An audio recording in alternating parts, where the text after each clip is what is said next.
इस संवाद को मैं चाहता हूं कि देश के लिए कोई दिशा बनाने वाला, दिशा स्थापित करने वाला बन जाए। इस दृष्टि से मैं कुछ तथ्य आपके बीच रखना चाहता हूं। हमारे भारत की शिक्षा व्यवस्था के बारे में एक बार अंग्रेजों ने बहुत गंभीर और खराब टिप्पणी की थी। सन 1931 में महात्मा गांधी गोलमेज सम्मेलन में भाग लेने के लिए लंदन गए थे और अंग्रेजों की सरकार के साथ उनका वार्तालाप चल रहा था। अंग्रेजों की तरफ से जो गांधी जी से संवाद करने वाली टीम थी या उनका जो समूह था, उस समूह के जो बहुत प्रमुख लोगों में से एक, उन्होंने गांधी जी को एक बहुत खराब बात कही। उन्होंने ये कहा कि अगर अंग्रेज भारत नहीं आते तो भारत की शिक्षा व्यवस्था तो कभी भी बन नहीं पाती। गांधी जी ने इसका विरोध किया और उन्होंने कहा कि अगर अंग्रेज नहीं आते तो भारत की शिक्षा व्यवस्था ज्यादा अच्छी होती, क्योंकि अंग्रेजों के आने के पहले की भारत की शिक्षा व्यवस्था बहुत ही उत्तम थी। ये गांधी जी ने कहा। तो अंग्रेज अधिकारियों ने गांधी जी से कहा कि आप ऐसा किस आधार पर कहते हैं? तो गांधी जी ने कहा कि मेरे देश को मैंने बहुत नजदीक से देखा है, गांव-गांव में मैंने प्रवास किया है, वहां जो कुछ भी शिक्षा व्यवस्था के पुराने खंडहर दिखाई दे रहे हैं, उनके आधार पर मैं कह सकता हूं कि भूतकाल में हमारी शिक्षा व्यवस्था बहुत अच्छी थी और बहुत मजबूत थी। उसी समय गांधी जी के साथ उन अंग्रेज अधिकारियों का विवाद हो गया और गांधी जी की गोलमेज यात्रा समाप्त होने के बाद अंग्रेज अधिकारियों ने अपनी तरफ से एक वक्तव्य जारी किया जो लंदन के सभी प्रमुख समाचार पत्रों में छपा और उसमें यह कहा गया कि गांधी जी को अपने देश की शिक्षा व्यवस्था के बारे में गर्व है, लेकिन उनके पास इस बात का कोई आधार और सबूत नहीं है कि भारत की शिक्षा व्यवस्था अंग्रेजों के आने के पहले कैसी थी। ये गांधी जी के पास कोई प्रमाण नहीं है, लिहाजा हम मानेंगे नहीं कि गांधी जी की बात सही है। और इस तरह से उस पर एक बहस चल पड़ी। भारत लौटने के बाद महात्मा गांधी ने उस बहस को बंद नहीं किया और लगातार उसको जिंदा रखा। गांधी जी के जो बहुत नजदीकी लोगों में से काम करने वाले एक व्यक्ति जो इस समय भी जीवित हैं और जो भारत के बहुत प्रमुख इतिहासकारों में माने जाते हैं, उनका नाम है प्रोफेसर धर्मपाल। जब भारत आजाद हो गया 15 अगस्त 1947 को, तो प्रोफेसर धर्मपाल जो गांधी जी के साथ भारत छोड़ो आंदोलन में शामिल हुए थे, उन्होंने गांधी जी को पूछा कि अच्छा अब मेरा काम क्या है? आजादी आ गई, सरकार बन गई, अब बताइए मेरा काम क्या है?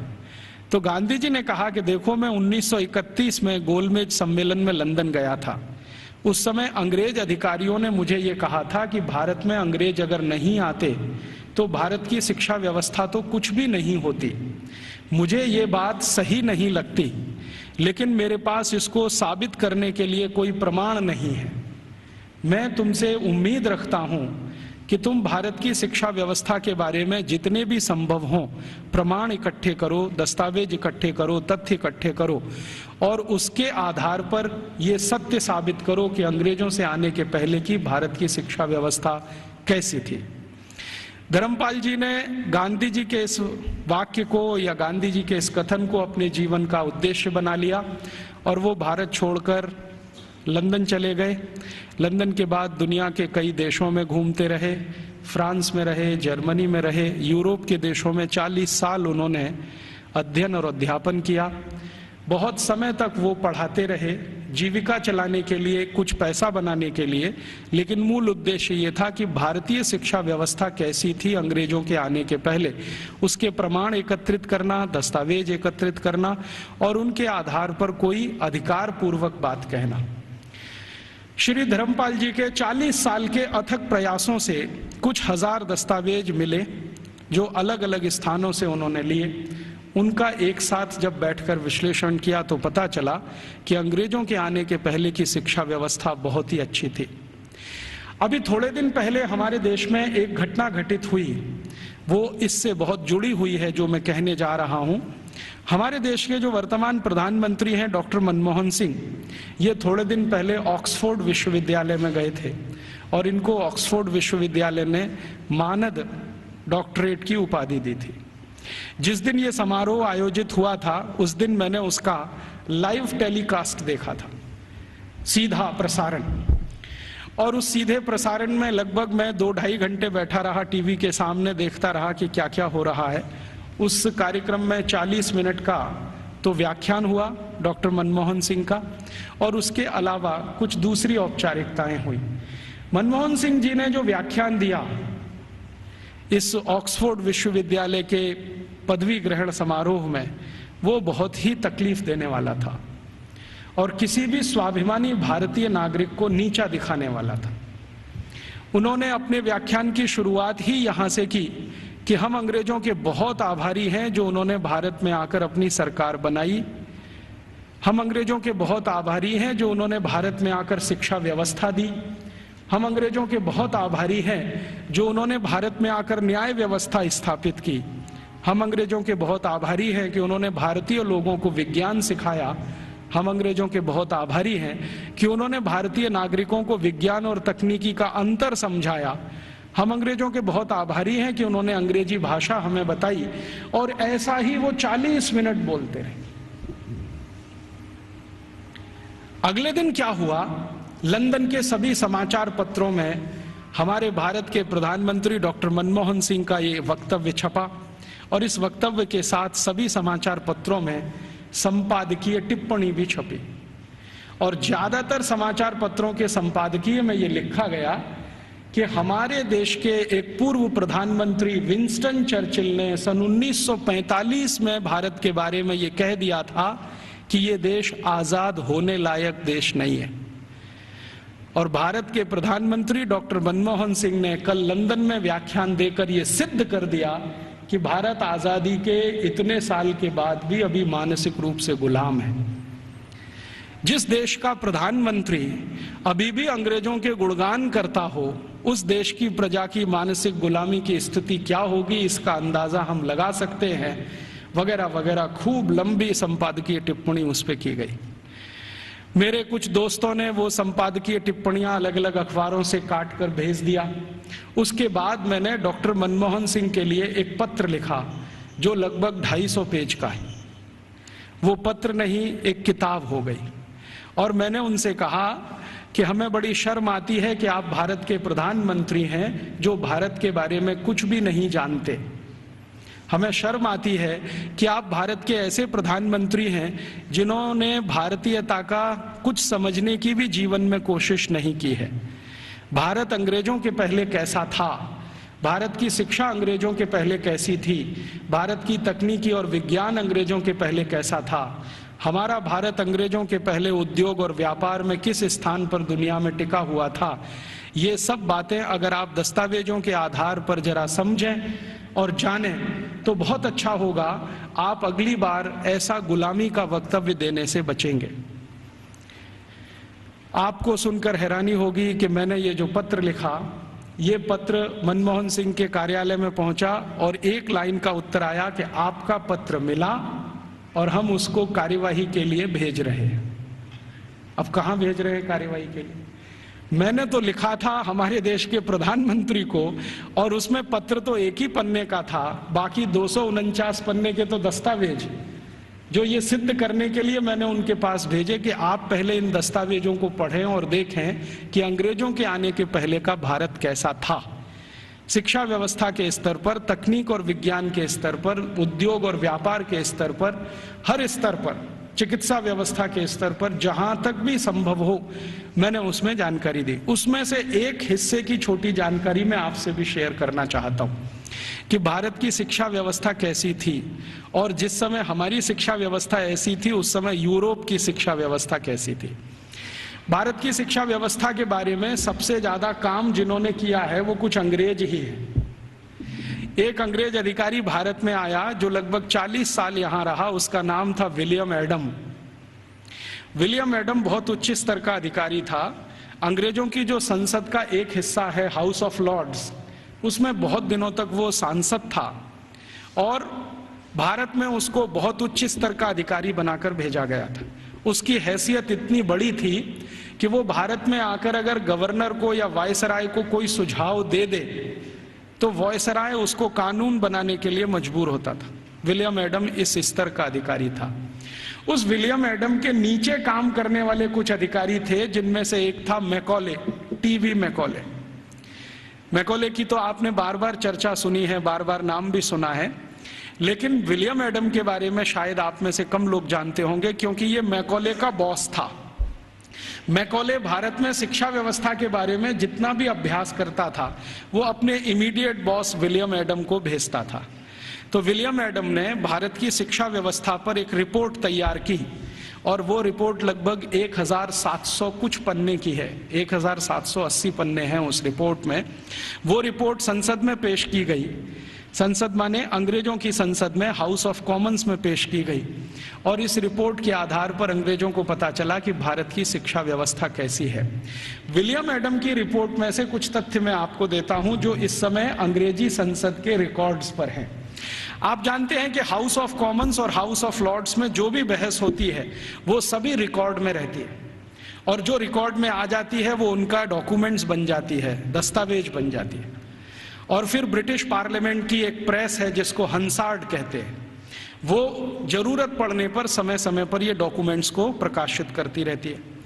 तो भारत की शिक्षा व्यवस्था पर विलियम एडम की रिपोर्ट, जिसमें जगह जगह पर मैकॉले की दी गई टिप्पणी, मैं पहले मैकॉले की एक छोटी सी लाइन आपको सुना देता हूं। मैकॉले और विलियम एडम भारत की शिक्षा व्यवस्था के बारे में अंग्रेजों की संसद में जब बात कर रहे हैं तो घंटों घंटों उन्होंने बात की है।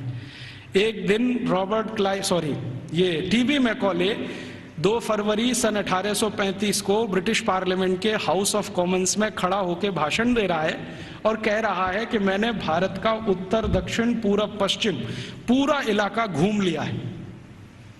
ऐसा कोई क्षेत्र नहीं है जो मैंने भारत का नहीं देखा है, और मैंने भारत का बाहरी क्षेत्र भी देखा है, आंतरिक क्षेत्र भी देखा है।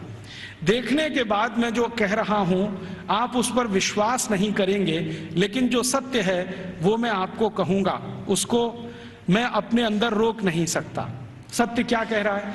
वो कह रहा है कि संपूर्ण भारत को उत्तर, दक्षिण, पूरब, पश्चिम में घूम लेने के बाद उसने अंग्रेजी का एक मुहावरा इस्तेमाल किया है, I had travelled length and breadth. Length and breadth माने सब भारत मैंने देख लिया, मैंने पूरा भारत देख लिया। और उसके बाद मैं ये कहता हूं कि भारत देश में आज तक कहीं भी भिखारी देखने को नहीं मिला, कोई बेरोजगार आदमी देखने को नहीं मिला, गांव के किसी कोने में किसी स्थान पर बैठा हुआ कोई ऐसा व्यक्ति ना मिला जो किसी पर पराश्रित हो। आज तक मैंने किसी ऐसे व्यक्ति को भारत में नहीं पाया जो अपना जीवन चलाने के लिए दूसरों के आगे हाथ फैलाता हो। और ये ज्यादा पुरानी बात नहीं है, 1835 में वो बोल रहा है। आज से लगभग आप कल्पना करें तो 170 साल पहले बोल रहा है। तो 170 साल पहले इस देश में कोई भिखारी नहीं था। जरा ध्यान से सुनिए इस बात, कोई भिखारी नहीं, कोई बेरोजगार नहीं। फिर वो कहता है टीवी मैकॉले कि मैंने दुनिया के बहुत शहर देखे हैं, पेरिस देखा है, बर्लिन देखा है, हैम्बर्ग देखा है, मॉस्को देखा है, फ्रैंकफर्ट देखा है, शिकागो देखा है, न्यूयॉर्क देखा है, लंदन तो अपना है ही, बार बार देखा है, लेकिन इन सभी शहरों की कुल संपत्ति भारत के एक शहर से भी बहुत कम है। तो उसको पूछा गया प्रश्न कि बताओ वो कौन सा शहर है? तो कहता भारत का एक शहर सूरत, और यूरोप के सारे शहर एक बाजू में, तो भी सूरत इन सभी पे भारी पड़ता है। इतनी संपत्ति, इतना धन मैंने उस शहर में देखा है। और वो कहता है कि इतना धन और संपत्ति जिस समाज के पास हो, उस समाज को गुलाम बनाना एकदम मुश्किल है। वो ये कहता है, मैं ये तो नहीं कहता कि असंभव है, लेकिन मुश्किल बहुत है। फिर वो कहता है कि मैं एक सुझाव देना चाहता हूं ब्रिटिश गवर्नमेंट को, सरकार को, कि अगर भारत को गुलाम बनाना हो तो इनका वैभव, इनका धन, इनकी संपत्ति को खत्म करो। तो फिर ब्रिटिश पार्लियामेंट के सांसद उसको पूछ रहे हैं कि भारत का धन, भारत का वैभव और भारत की संपत्ति को खत्म करने के लिए तुम्हारे पास क्या योजना है? तो कहता है भारत की शिक्षा व्यवस्था को खत्म करो। वो कहता है कि भारत में जितना भी धन है, संपत्ति है, वैभव है, ये भारत की शिक्षा व्यवस्था के कारण है। तो कोई सांसद पूछ लेता है कि अच्छा बताओ भारत की शिक्षा व्यवस्था कैसी है, तो कहता है कि भारत की शिक्षा व्यवस्था में सबसे पहला सत्य ये है कि यहां निरक्षरता नहीं है, माने लिटरेसी कंप्लीट है। तो उसको पूछा गया क्या संपूर्ण भारत में एक जैसा है, तो कहता है दक्षिण भारत में लिटरेसी 100% है। दक्षिण भारत का माने कर्नाटक, आंध्र प्रदेश, तमिलनाडु, केरल। तो कहता है दक्षिण में तो 100% है, पश्चिम भारत में 98% है, 98% है, उत्तर भारत में लगभग 82% के आसपास है, मध्य भारत और बचे हुए भारत में लगभग 87% के आसपास है। तो मैं कह सकता हूं कि लगभग भारत साक्षर है। उसी समय एक दूसरा सांसद खड़ा होकर पूछता है कि अच्छा आप ये बता सकते हैं कि इंग्लैंड की स्थिति क्या है। तो उन्होंने कहा ये मैं तो नहीं बता सकता, एजुकेशन मिनिस्टर बैठे हैं वो बताएं। तो एजुकेशन मिनिस्टर खड़े होकर बोलते हैं कि जब भारत की साक्षरता लगभग 100% है, उस समय इंग्लैंड माने 3 राज्यों का समूह, अभी जिसको आजकल ब्रिटेन कहा जाने लगा है, स्कॉटलैंड, आयरलैंड और न्यू साउथ वेल्स मिला के। तो वो कहते हैं कि ये जो 3 राज्यों का समूह है जिसको ब्रिटेन कहा जाता है, इसमें कुल साक्षरता 17% भी नहीं है। 17% भी नहीं है। 17% माने 17। तो फिर पूछ रहे हैं कि भाई कारण क्या है इसका, भारत में इतनी साक्षरता और हमारे यहाँ कुछ भी नहीं। तो वो कह रहा है टीवी मैकॉले के इस समय भारत में 7,32,000 रेवेन्यू विलेजेस हैं, राजस्व वाले गांव। तो नॉन रेवेन्यू वाले, उसने कहा वो मुझे नहीं मालूम। वो कह रहा 7,32,000 राजस्व गांव हैं और ऐसा एक भी राजस्व गांव नहीं है जहां पर स्कूल की व्यवस्था नहीं है। तो फिर उसको प्रश्न पूछा गया कि क्या भारत के लोग इसको स्कूल कहते हैं, तो उन्होंने कहा नहीं, मैंने कहा है स्कूल, भारत के लोग इसको गुरुकुल कहते हैं। उसने गुरुकुल को स्कूल में ट्रांसलेट किया है। बाद में वो कहता है कि शायद मेरे पास कोई शब्द नहीं है जो गुरुकुल के बराबर हो तो मैं स्कूल कहता हूं। तो हम ऐसा मान लें कि मैकॉले बोल रहा है 2 फरवरी 1835 को हाउस ऑफ कॉमन्स में कि भारत के 7,32,000 गांवों में कोई भी ऐसा गांव नहीं है जहां पर गुरुकुल ना हो। इसका अर्थ क्या है, हर गांव में एक गुरुकुल है। फिर उसको पूछा गया इस गुरुकुल में क्या होता है, तो उन्होंने कहा पढ़ते हैं। तो कितने विद्यार्थी हैं, तो उसने कहा सबसे बड़ा गुरुकुल मैंने देखा है वो 20,000 विद्यार्थियों का है, और जो सबसे छोटा गुरुकुल मैंने देखा है वो 200 विद्यार्थियों का है। माने जो गुरुकुलों के बड़े होने का अंदाजा हम लगाना चाहें तो 200 विद्यार्थियों से लेकर 20,000 विद्यार्थियों तक के गुरुकुल इस देश में चलते हैं 1835 के आसपास। फिर वो पूछ रहे हैं कि ये जो 20,000 विद्यार्थियों का गुरुकुल है इसकी व्यवस्था कैसे होती है, ये तो बहुत बड़े विद्यार्थियों का समूह है, कैसे पढ़ाते हैं, व्यवस्था कैसे होता है। तो वो कहता है कि भारत के इन सभी गुरुकुलों में मॉनिटोरियल एजुकेशन होती है। मॉनिटोरियल एजुकेशन का मतलब हम सब समझते हैं कि आचार्य ने किसी विद्यार्थी वर्ग को तैयार किया, मान लीजिए उसमें 50 विद्यार्थी, अब वो 50 विद्यार्थी अपने से नीचे वालों को पढ़ाएंगे और वो 50 विद्यार्थियों ने जिनको पढ़ाया वो उनसे अपने नीचे वालों को पढ़ाएंगे। तो वो कहते हैं कि एक आचार्य अगर है और उसके साथ 50-60 विद्यार्थियों का समूह है जिनको वो नियमित रूप से पढ़ाते हैं तो वो 20,000 विद्यार्थियों का गुरुकुल आराम से संभालते हैं। और उसने परिभाषा दिया है कि जो आचार्य 20,000 विद्यार्थियों के गुरुकुल को संभालते हैं उनको भारत में कुलपति कहा जाता है। कुलपति माने 20,000 विद्यार्थियों के समूह की शिक्षा व्यवस्था करवाने वाला व्यक्ति, उसको कुलपति कहा जाता है। फिर उसको पूछा गया है कि ये जो गुरुकुल चलते हैं इनमें विद्यार्थी हैं वो किस वर्ग के हैं, तो वो कहता है कि भारत के नागरिक 4 वर्णों की बात करते हैं, ब्राह्मण, क्षत्रिय, वैश्य और शूद्र। तो वो कहता है कि ये सभी विद्यार्थी इन समूहों में से आते हैं। तो एक अंग्रेज उसको पूछ रहा है कि हमने तो कभी सुना था कि भारत में ज्यादा शिक्षा ब्राह्मणों के लिए है। वो कहता है नहीं, दस्तावेज बताते हैं कि ब्राह्मणों के लिए भी शिक्षा है, वैश्यों के लिए भी है, क्षत्रियों के लिए भी है और शूद्रों के लिए भी है। तो फिर उसको पूछ रहे हैं कि क्या तुम परसेंटेज में ये बता सकते हो कि ब्राह्मण कितने हैं, वैश्य कितने हैं, क्षत्रिय कितने हैं, शूद्र कितने हैं? तो वो कहता है कि दक्षिण भारत के जितने गुरुकुल हैं उनमें शूद्रों की संख्या सबसे ज्यादा है, और पश्चिम भारत के जितने गुरुकुल हैं उनमें वैश्यों और ब्राह्मणों की संख्या लगभग बराबर है, और उत्तर भारत के जितने गुरुकुल हैं उनमें सबसे ज्यादा संख्या क्षत्रियों की है, और बाकी जो तीन हैं ब्राह्मण, वैश्य और शूद्र ये लगभग बराबर हैं, और मध्य भारत में लगभग सब बराबर है। तो कुछ लोग चौंक जाते हैं, वो ये कहते हैं ये कैसे संभव है कि शूद्रों की संख्या दक्षिण भारत के गुरुकुलों में सबसे ज्यादा है? तो वो कहता है शूद्रों की ही नहीं, दक्षिण भारत के गुरुकुलों में महिलाओं की संख्या, लड़कियों की संख्या भी सबसे ज्यादा है। तो वो एक उत्तर दे रहा है प्रश्न का जिसमें वो बोल रहा है कि दक्षिण भारत के गुरुकुलों में लगभग 58% लड़कियां हैं और 42% लड़के हैं।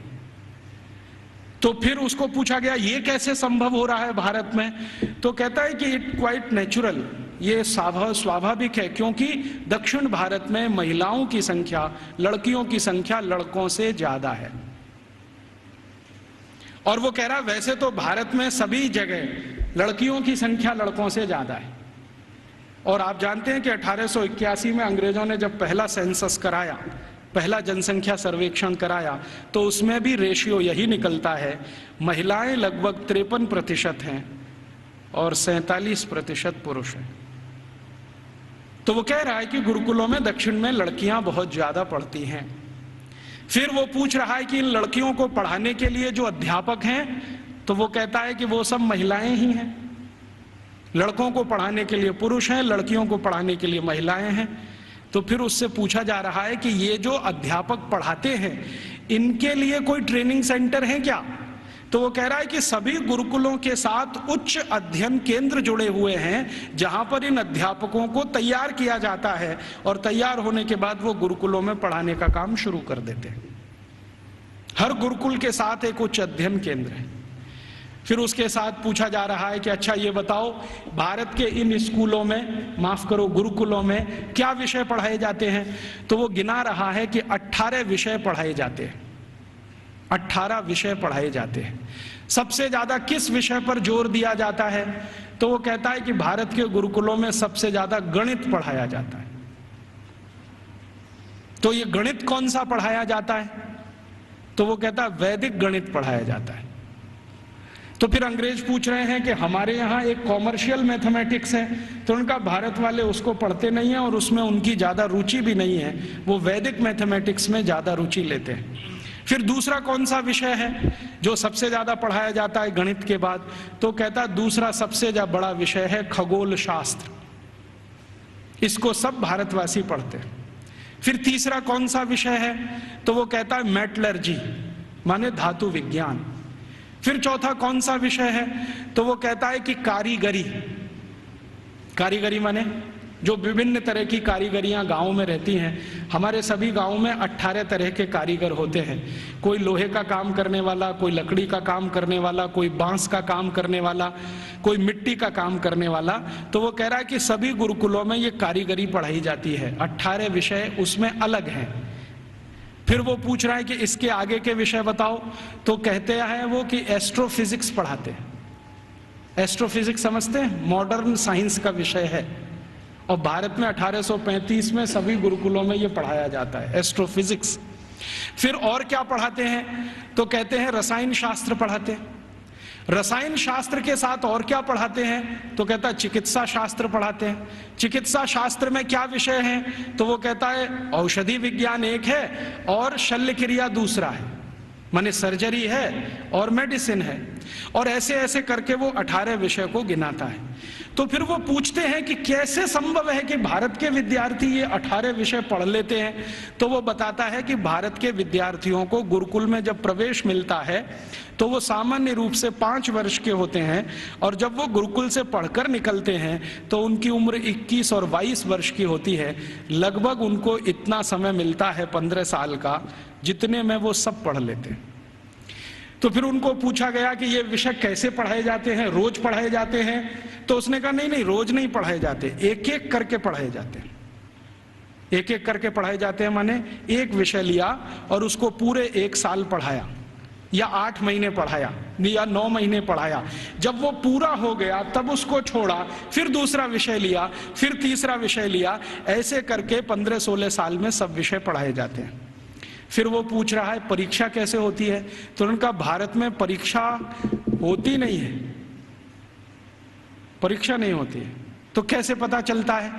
वो पूछ रहे हैं बहुत सारे एमपीज के इवैल्यूएशन का तरीका क्या है। तो उन्होंने कहा कि यहाँ के जो आचार्य और शिक्षक होते हैं वो विद्यार्थियों को जब एक विषय पूरा पढ़ा देते हैं तो उसी के आधार पर उनके कौशल को जानने के लिए, हुनर को परखने के लिए कुछ काम उनको दे दिए जाते हैं। वो काम कितनी कुशलता से करते हैं इसके आधार पर तय होता है। ये नहीं है कि क्लासरूम में बैठकर 3 घंटे का कोई क्वेश्चन पेपर सॉल्व कर रहे हैं, क्लासरूम में रट लिया है और आंसर शीट पर वॉमिटिंग कर रहे हैं। ऐसा नहीं है भारत में। उसने मजाक में कहा है लेकिन ये गंभीर है समझने के लिए। तो उसको पूछा गया है कि अच्छा आप जरा बताओ कि हमारी इंग्लैंड की स्थिति क्या है, अगर ऐसी शिक्षा भारत में है तो इंग्लैंड में। तो कहता है जी इंग्लैंड में तो अभी 17% ही साक्षरता नहीं है। और वो कह रहा है कि जब भारत में 7,32,000 गुरुकुल हैं तो पूरे इंग्लैंड में कुल मिलाकर 240 भी स्कूल नहीं है, और जो स्कूल हैं उनमें गणित पढ़ाना तो किसी को नहीं आता है। वो एक ही विषय पढ़ाते हैं और वो है बाइबल, और कुछ पढ़ाने को इनको नहीं है। मुझे थोड़ा इंटरेस्ट आया विलियम एडम की रिपोर्ट पढ़ने के बाद, तो मैंने इंग्लैंड के पिछले 400 साल के इतिहास के दस्तावेज इकट्ठे किए। तो पता चला कि इंग्लैंड में 16वीं शताब्दी तक तो कोई भी स्कूल नहीं था। आप जरा ध्यान से सुनना इन बातों। 16वीं शताब्दी तक तो कोई स्कूल नहीं था। ईस्ट इंडिया कंपनी जब भारत आई है तब उनके यहाँ एक स्कूल खुला था, चर्च के पिछवाड़े में, गैरेज में। गैरेज समझते हैं, जहां गाड़ियां खड़ी की जाती हैं। एक गैरेज हुआ करता था जो मुश्किल से 15-20 फीट लंबा, 15-20 फीट चौड़ा, लंदन के एक चर्च में। ये लंदन में आप कभी जाएं तो उनका जो स्क्वायर है जहां पर उनकी पार्लियामेंट है उसके बगल में वो चर्च आज भी है, तो उसकी पीछे के हिस्से में एक छोटे से में स्कूल खुला था जो उनको पढ़ाता था बाइबल। तो बाइबल पढ़ाने वाले स्कूल उनके यहाँ शुरू हुए, उसके पहले तो कोई स्कूल ही नहीं था। तो इंग्लैंड और यूरोप के इतिहास क्या बताते हैं शिक्षा के बारे में, तो आप जरा सोचो और सुनो। यूरोप का जो सबसे बड़ा इतिहासकार, सबसे बड़ा दार्शनिक, सबसे बड़ा फिलोसोफर, सबसे बड़ा सब कुछ, जो यूरोप में भगवान के अगला अवतार माना जाता है, उसका नाम है प्लेटो। प्लेटो सबसे महान। वो ये कहते हैं ये तो ईश्वर का ही अंश है, माने ईसा मसीह के बाद यूरोप में अगर किसी की इज्जत है तो वो प्लेटो की है। प्लेटो के बारे में यूरोप के सारे अर्थशास्त्री, सारे के सारे दूसरे शास्त्री, चाहे वो फिजिक्स वाले हों, केमिस्ट्री के हों, बॉटनी के हों, जूलॉजी के हों, इंजीनियरिंग के हों, मेडिकल के, सब मानते हैं the whole of the European civilisation is a footnote of Plato. मतलब यूरोप की पूरी सभ्यता जो है ना, प्लेटो के फुटनोट जैसी है। माने प्लेटो ने जितना कुछ लिख दिया है वो किसी पुस्तक के फुटनोट में अगर है तो उतनी ही पूरी यूरोप की सभ्यता है। मतलब यूरोप की सभ्यता का जनक प्लेटो ही है।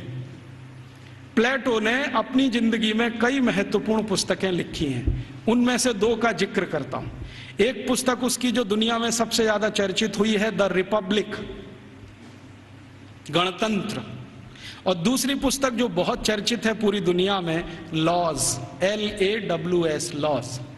ये 2 किताबें प्लेटो की सारी दुनिया में सबसे ज्यादा पढ़ाई जाती हैं, बहुत चर्चा होती है। द रिपब्लिक में प्लेटो लिखता है कि शिक्षा की जरूरत सभी को नहीं होती। शिक्षा की जरूरत सभी को नहीं होती। समाज का जो प्रभु वर्ग है, प्रभु वर्ग से मतलब सरकार चलाने वाला वर्ग, राजा और राजा के नजदीक, इन्हीं को शिक्षित होना चाहिए, बाकी को शिक्षित होने की जरूरत ही नहीं होती। क्यों?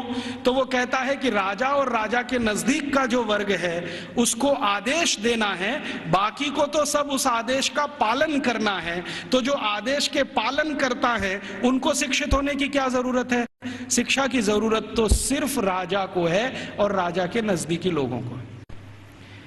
ये जो प्लेटो ने कहा, प्लेटो के बाद जो दूसरा उसका ग्रेट ग्रेट ग्रेट फिलोसोफर या उसका ग्रेट ग्रेट स्टूडेंट अरिस्टोटल कहता है कि मेरा जो गुरु बोल गया है उसी पर मैं सहमत हूं। शिक्षा की जरूरत सभी को नहीं होती। समाज का जो प्रभु वर्ग है, माने जो संचालन करता है राज्य का, उसके राजा, मंत्रियों के नजदीकी अधिकारी, बस इनको पढ़ाई होनी चाहिए, बाकी किसी को नहीं। अरिस्टोटल के बाद जितने भी फिलोसोफर आए हैं और लेटेस्ट रूसो, देकार्ते, लेविनिज, ये सब अपनी अपनी किताबों में लिख रहे हैं शिक्षा की जरूरत किसी को नहीं होती। अगर जरूरत है तो थोड़ा राजा को है।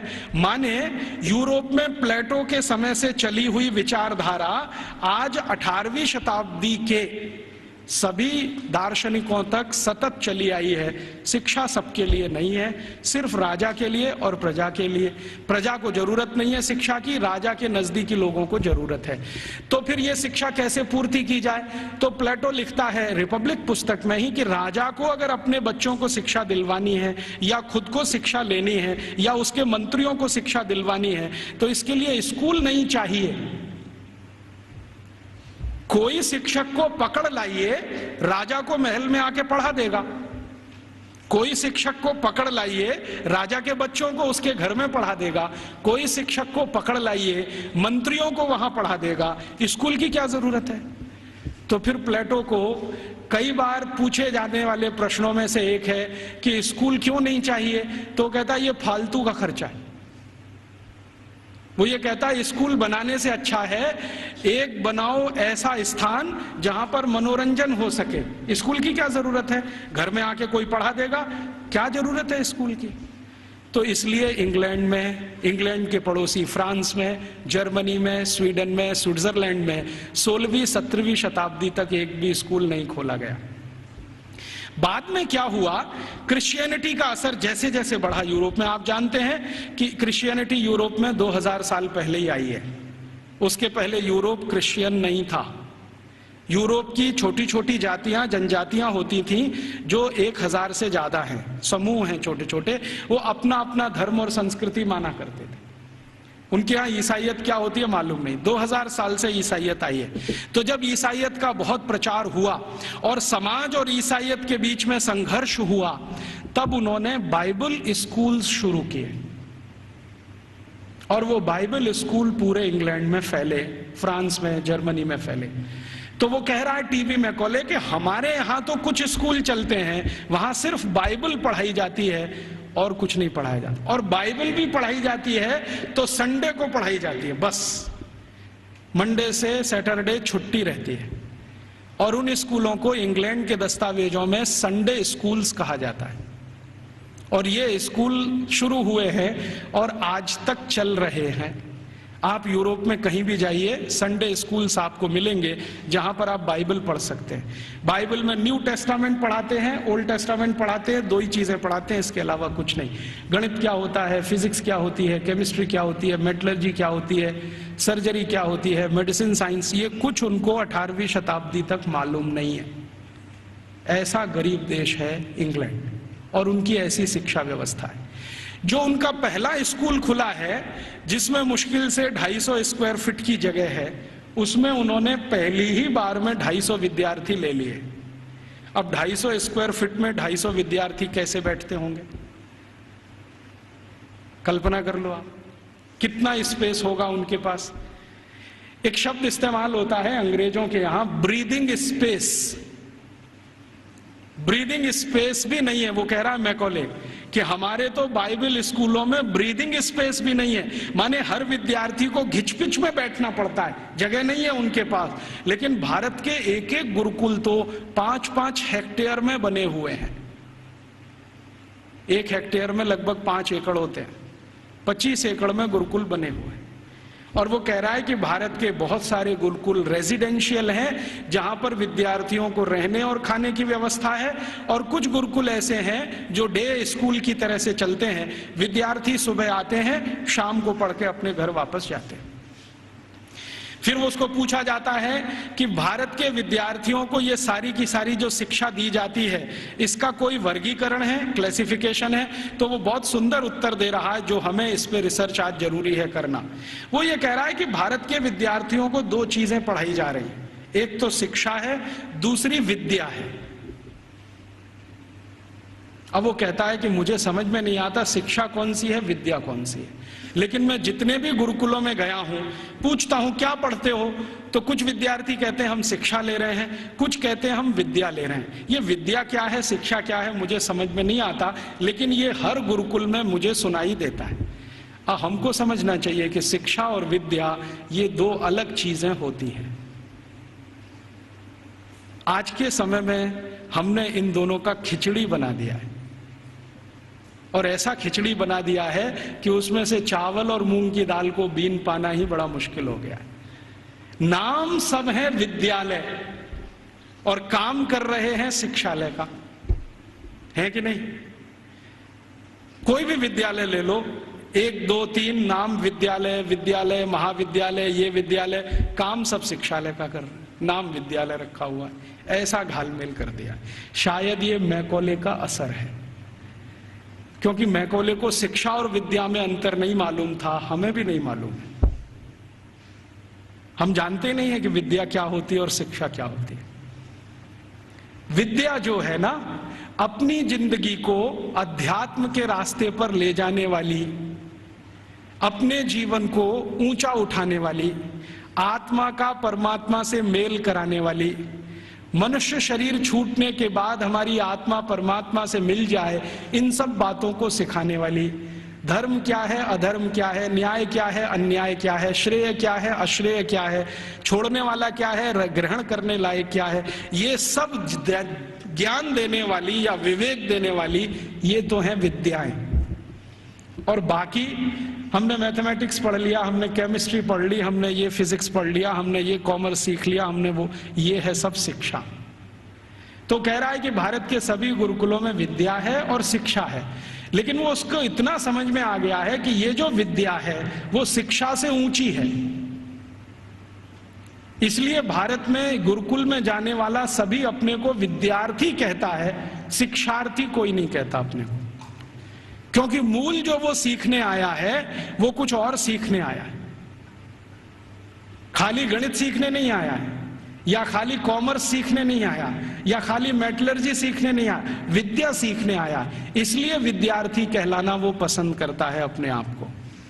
और वो कहता है कि जितनी ऊंची कल्पना भारत में है विद्या और शिक्षा की, हम तो उसके दूर दूर कहीं नजदीक तक नहीं है। फिर उसको पूछा जाता है कि अच्छा ये बताओ कि भारत में हायर स्टडीज सेंटर हैं क्या? तो कहता हाँ हैं। कितने हैं? तो संख्या गिना रहा है 15,800 कुछ। हायर स्टडीज सेंटर का मतलब क्या है? हायर स्टडीज सेंटर का माने विश्वविद्यालय। उनकी जो परिभाषा है ना, उस परिभाषा में विश्वविद्यालय, हायर स्टडीज सेंटर। हमने तो कुछ 2-4 नाम सुने हैं, एक नालंदा का हुआ करता था, एक तक्षशिला का हुआ करता था, लेकिन 1835 में मैकॉले बोल रहा है अपने पार्लियामेंट में कि 15,800 कुछ विद्यालय, सॉरी विश्वविद्यालय। और वो ये कह रहा है कि ये जितने भी विश्वविद्यालय हैं ये किसी एक विषय के निपुण हैं, कोई एक विषय।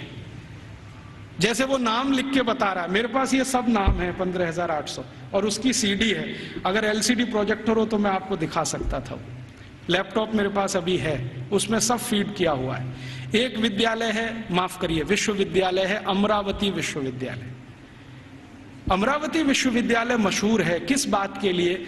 वो मेटलर्जी के लिए मशहूर है, धातु विज्ञान सिखाया जाता है। और पूरा विश्वविद्यालय धातु विज्ञानियों से भरा हुआ है। और धातु विज्ञान कई तरह का है, जैसे कच्चे लोहे से फौलाद बनाना, जैसे जमीन में से लोहा तांबा लोहा तांबा सिल्वर माने चांदी और सोना, ये जो दूसरी दूसरी बेशकीमती धातुएं निकलती हैं, इनका एक्सट्रैक्शन कैसे किया जाए ये सिखाने वाला। माने आज जो हमारे यहाँ आईआईटीज में सिखाया जाता ना मेटलर्जी में, वही वहां उस समय यूनिवर्सिटीज में सिखाया जाता। फिर वो कह रहा है एक विश्वविद्यालय में गया था, कांगड़ा विश्वविद्यालय, कांगड़ा माने हिमाचल, तो वो किसके लिए मशहूर है? तो कह रहा है ये सर्जरी के लिए मशहूर है। तो उसको पूछा जा रहा है कि किस तरह की सर्जरी होती है, तो कहता है जी हम सोच नहीं सकते वैसी सर्जरी होती है। और उसको उसने शब्द दिया है जिसको आज के इक्विवेलेंट अगर मैं कहूं तो राइनोप्लास्टी। राइनोप्लास्टी सर्जरी का लेटेस्ट साइंस है 21वीं शताब्दी का, जिसमें आपके शरीर के किसी अंग के चमड़े को निकालकर किसी दूसरे अंग पे लगा दिया जाए। और ये 1835 में वो बोल रहा है कि कांगड़ा विश्वविद्यालय में तो ये सब सिखाया जाता है और सब सीखते हैं राइनोप्लास्टी। तो वो कहता है मैंने मेरी आंखों से एक ऑपरेशन देखा है जिसमें पैर के नीचे के हिस्से से माने घुटने से नीचे के हिस्से से चमड़ी निकालकर नाक पर लगाई गई, और वो कहता है 21 दिन में वो पूरा ठीक हो गया है, पता ही नहीं चलता है कि इसका कोई ऑपरेशन हुआ है। ग्राफ्टिंग जिसको कहते हैं, स्किन ग्राफ्टिंग। और ये 1835 में भारत में होता है। कांगड़ा विश्वविद्यालय का उसने लंबा डिस्क्रिप्शन किया है कि मैंने ऐसा देखा, मैंने वैसा देखा। फिर इसी तरह एक अंग्रेज अधिकारी है, वो खड़ा होकर चिल्लाने लगता, हाँ मैंने भी देखा है, कर्नल कूट उसका नाम। जैसे ही उसने सुना तो वो भी खड़ा हो गया, उसने कहा मैंने भी देखा है, एक बार मैं भारत देश गया था, हैदर अली के साथ मैंने युद्ध लड़ा था, हैदर अली ने मुझे परास्त कर दिया था, मेरी नाक काट दी थी, मैं कटी हुई नाक लेके वहां से भागा था, और बेलगाम नाम का भारत में कोई एक गांव है, वहां के एक वैद्य ने मेरी नाक का ऑपरेशन किया था और जोड़ दिया था, और अभी वो नाक मेरी ऐसी है। वो खड़े होकर बोल रहा। तो उसको सब सांसद पूछ रहे हैं कि अच्छा तुम्हारी नाक ही काटी थी, सिर क्यों नहीं काटा? क्योंकि तुम तो परास्त हो गए थे, तो तुम्हारा सिर क्यों नहीं काट दिया?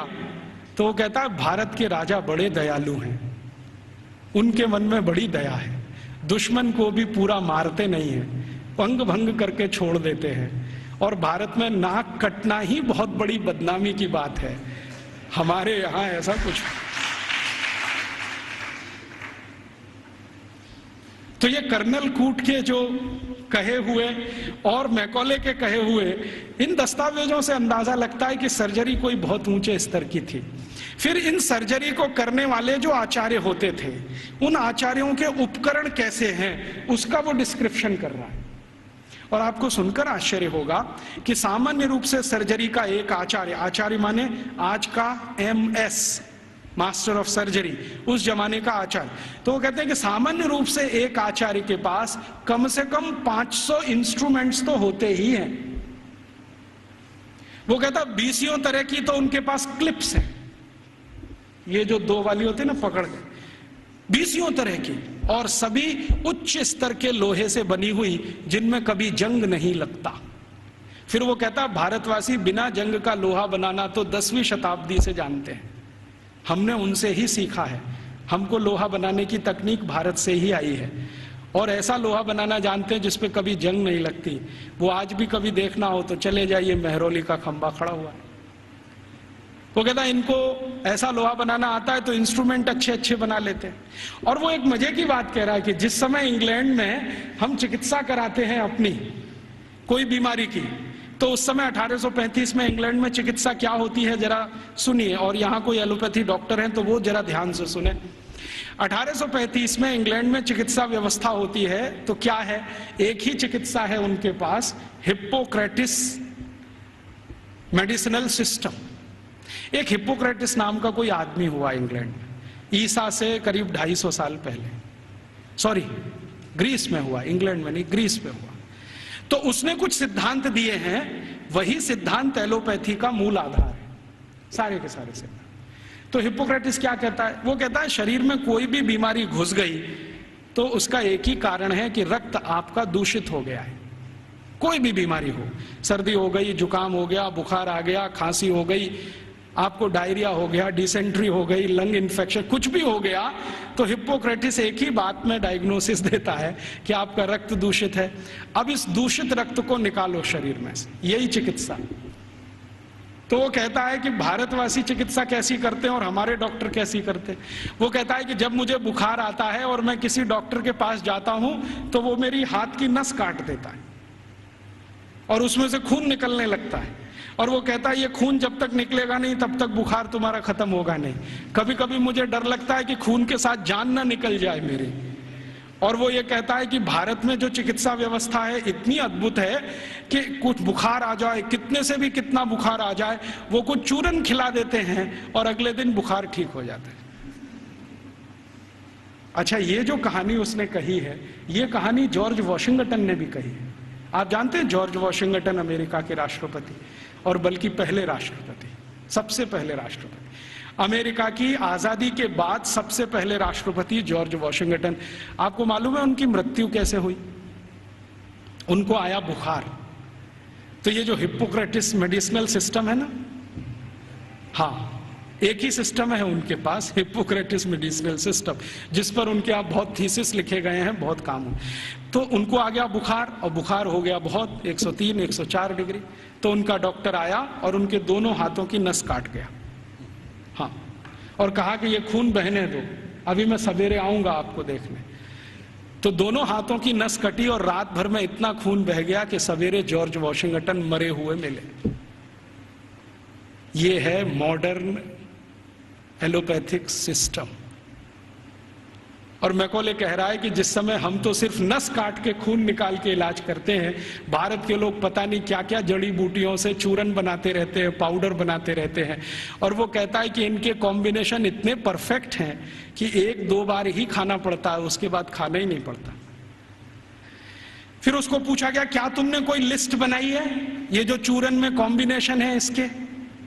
तो वो कहता है हाँ, मैं एक लिस्ट बना रहा हूं, उसमें कुछ मेडिसिनल हर्ब्स हैं, कुछ रूट्स हैं, कुछ प्लांट्स हैं। तो वो पूछ रहे हैं कितनी संख्या हो गई है? तो उसने कहा 16,000 तो हो गई है, पता नहीं आगे कितनी जाएगी।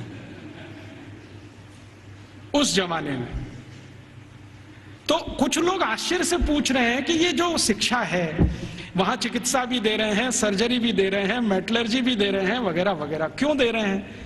तो वो कहते हैं, भारत के सभी आचार्य कहते हैं कि जीवन एकांगी नहीं है। अभी ये देखिए, ये फिलॉसफी की बात, जीवन एकांगी नहीं है, और चूंकि एकांगी नहीं है तो इसमें सब तरह के ज्ञान की जरूरत होती है। तो हर विद्यार्थी को सभी तरह का ज्ञान होना चाहिए, विशेषज्ञता उसको किसी एक में होनी चाहिए, ज्ञान उसको सब तरह का होना चाहिए। तो कहता है कि जो प्राइमरी लेवल की ज्ञान है वो सबको दी जाती है, मेडिसिन की, सर्जरी की, मेटलर्जी की, मैथमेटिक्स की।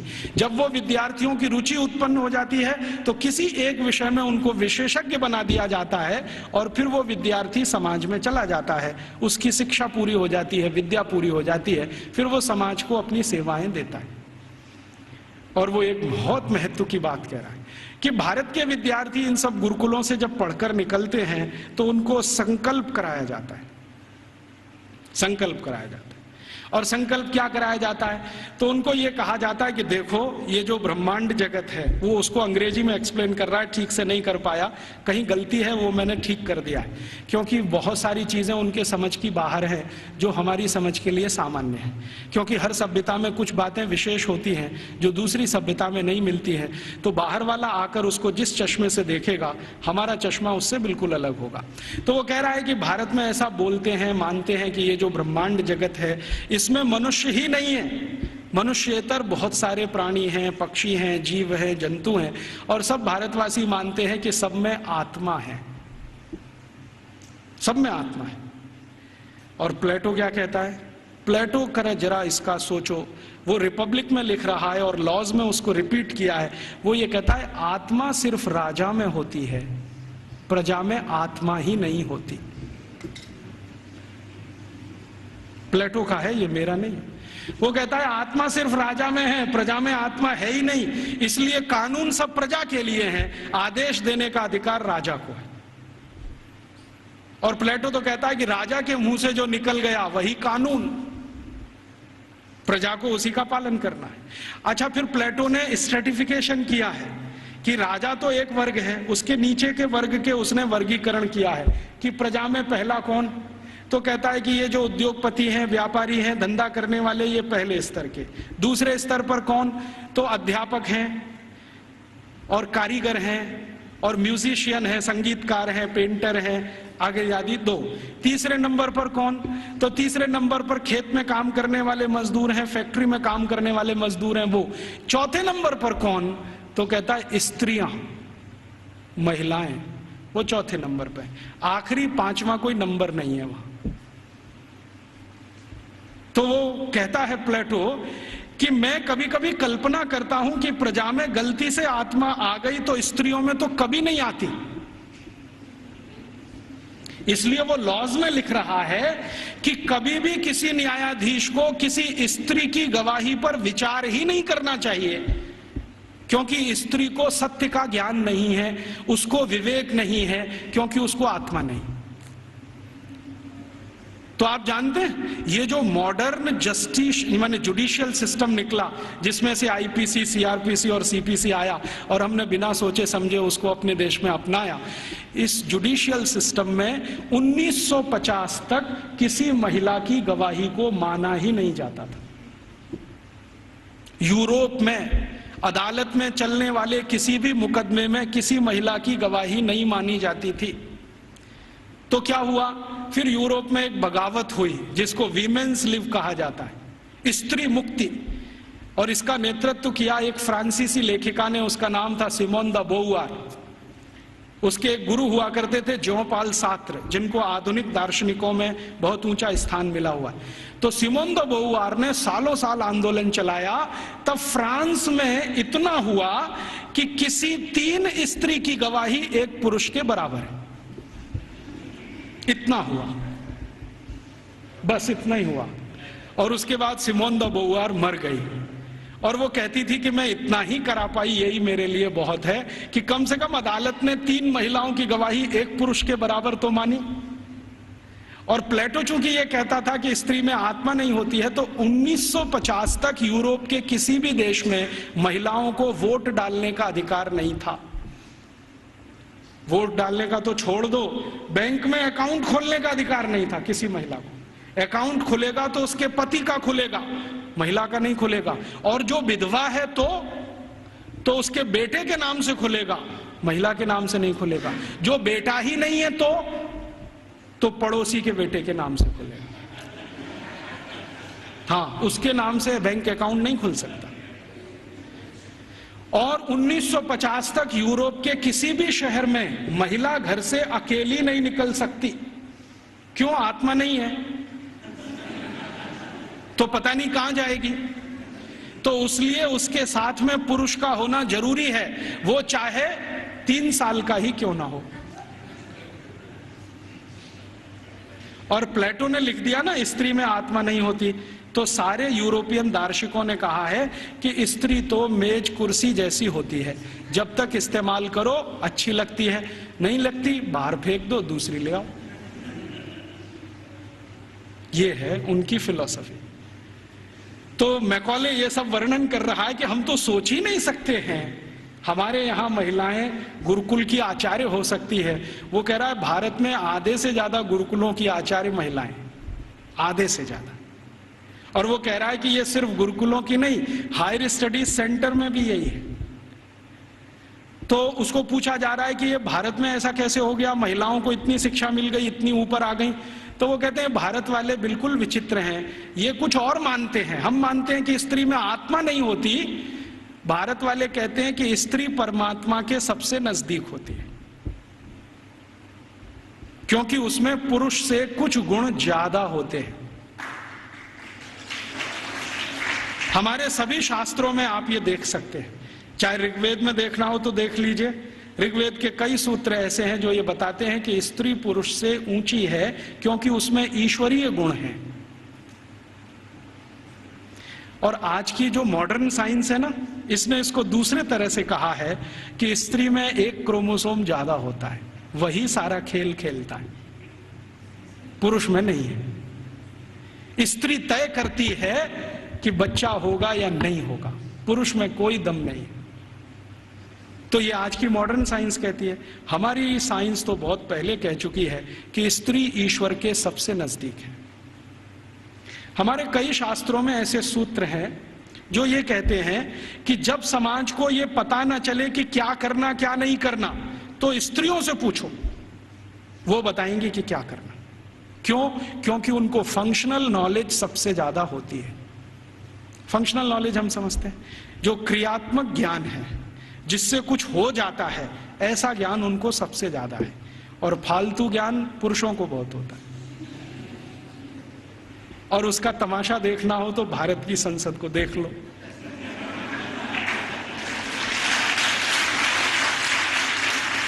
देखा आपने संसद में जो पुरुष सांसद हैं वो मां बहन की गालियां देते हैं और स्त्री सांसदों को चुपचाप निकल जाना पड़ता है।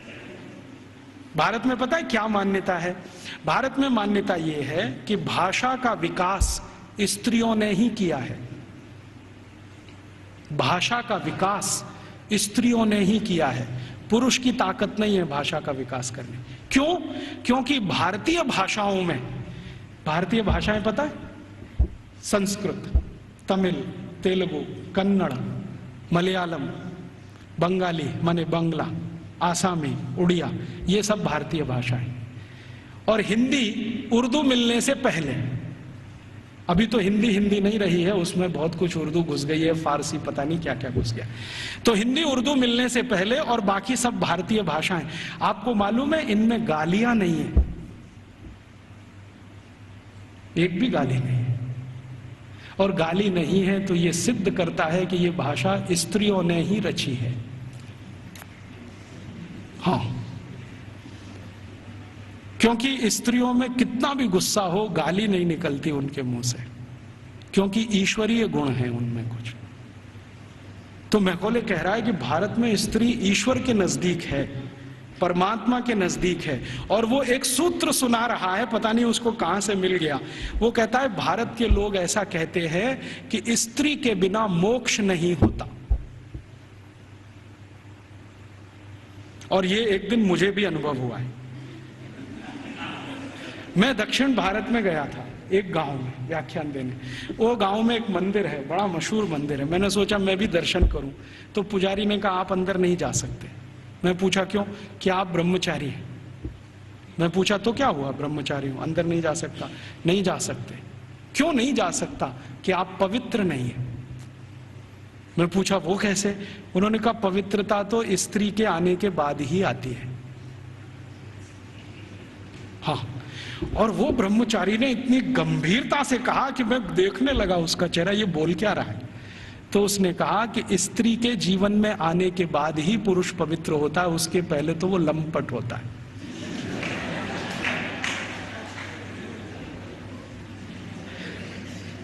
तो मंदिर में मुझे घुसने नहीं दिया उसने। और वो कहता आप तो क्या, हजारों साल से यहां कोई भी व्यक्ति बिना पत्नी के मंदिर में गया नहीं है।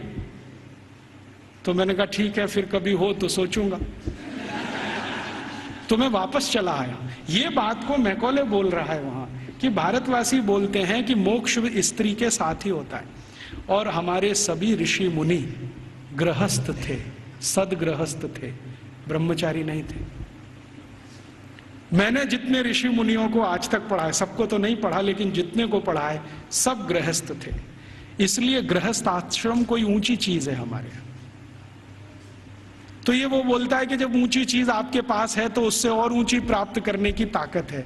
जो ऊंची नहीं है तो ज्यादा ऊंची तो मिलेगी नहीं। तो भारत में तो स्त्री का ये हैसियत है कि वो अगर नहीं है तो परिवार नहीं है, समाज नहीं है, संस्कार नहीं है, भाषा नहीं है, ज्ञान नहीं है। इसलिए भारत में स्त्रियां तो बहुत ऊंची हैं। फिर वो कहता है कि हमारे यहाँ इंग्लैंड में तो गांव गांव में स्त्रियों को मारते पीटते हैं, जला भी दे देते हैं। आपको मालूम है यूरोप में 2500 साल एक परंपरा चली है विच हंटिंग। बहुत किताबें लिखी गई हैं इसमें, बहुत लिखा। विच हंटिंग समझते? विच माने क्या कहना चाहिए हिंदी? डायन। डायन, डायन कहते हैं ना। डायन को ढूंढना और उसको मारना, ये बहुत बड़ा खेल चलता था यूरोप के सभी देशों में, Germany, France, Sweden, Switzerland, Denmark, Norway, सब देशों में, और 2500 साल चलता था। गांव में ढूंढ ढूंढ के ऐसी महिलाओं को मारा जाता था जिनके पति की मृत्यु हो गई हो, तो मान लिया जाता था ये तो विच हो गई है और इसको हंट करना है, माने मार देना है। उनको जिंदा जलाना, कभी उनको जमीन में खड्डा खोद के गाड़ देना, बाल पकड़ के उनको खींच लेना, तरह तरह के अत्याचार उनके ऊपर होते थे। और किस देश में किस साल में कितनी महिलाओं को विच हंटिंग किया गया, इसके रिकॉर्ड्स आजकल मैं इकट्ठे कर रहा हूं। तो हमारे यहां जब सती प्रथा की कहानी चर्चित हुई ना विलियम बेंटिंक के द्वारा, उसी साल में इंग्लैंड में 2700 से ज्यादा महिलाओं को डायन कह के मार डाला गया, उसी साल में। अब हुआ क्या कहानी में कि विलियम बेंटिंक ने अपने देश में जो 2500 से ज्यादा महिलाओं को डायन मरवाया कह के, उसकी चर्चा तो की नहीं आज तक। एक किसी महिला को इस देश में डायन सिद्ध करके मरवा दिया, उसको इतना ग्लोरीफाई कर दिया कि भारत के सभी गांवों में यही होता है। और विलियम बेंटिंक को तो कुछ समझ भी नहीं थी, अकल भी नहीं थी। अभी थोड़े दिन पहले इस प्रश्न का मुझे उत्तर मिला। भारत देश में आप जानते हैं कि 4500 से ज्यादा वनवासी जातियां हैं, 4556 हैं कुछ वनवासी जातियां। जैसे गोंड हैं, वो एक वनवासी जाति है। ऐसे ही गोंड जैसे 4500 से ज्यादा समूह हैं। इनके बीच में मैं पिछले कुछ सालों से घूम रहा हूं और मैंने वहां देखा कि सती का मतलब क्या होता है, सती कहते किसको है। एक बार गोंड लोगों के एक बहुत बड़े सम्मेलन में मैं गया और वहां किसी को सती किया जाना था। मैंने कहा चल के देखूं ये होता क्या है सती होना। तो वहां हुआ ये था कि एक महिला के पति का देहांत हो गया, स्वर्गवास हो गया, और पति का स्वर्गवास हो गया तो उसकी अंतिम यात्रा के लिए गांव के लोग जा रहे हैं।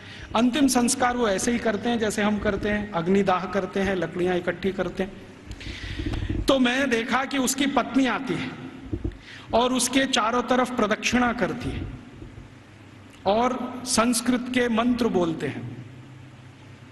कभी कभी उनको भूल जाएं तो वो अपनी भाषा के मंत्र बोलने लगते, लेकिन मंत्र उच्चार होता है, बराबर होता है, पूरे समय होता है।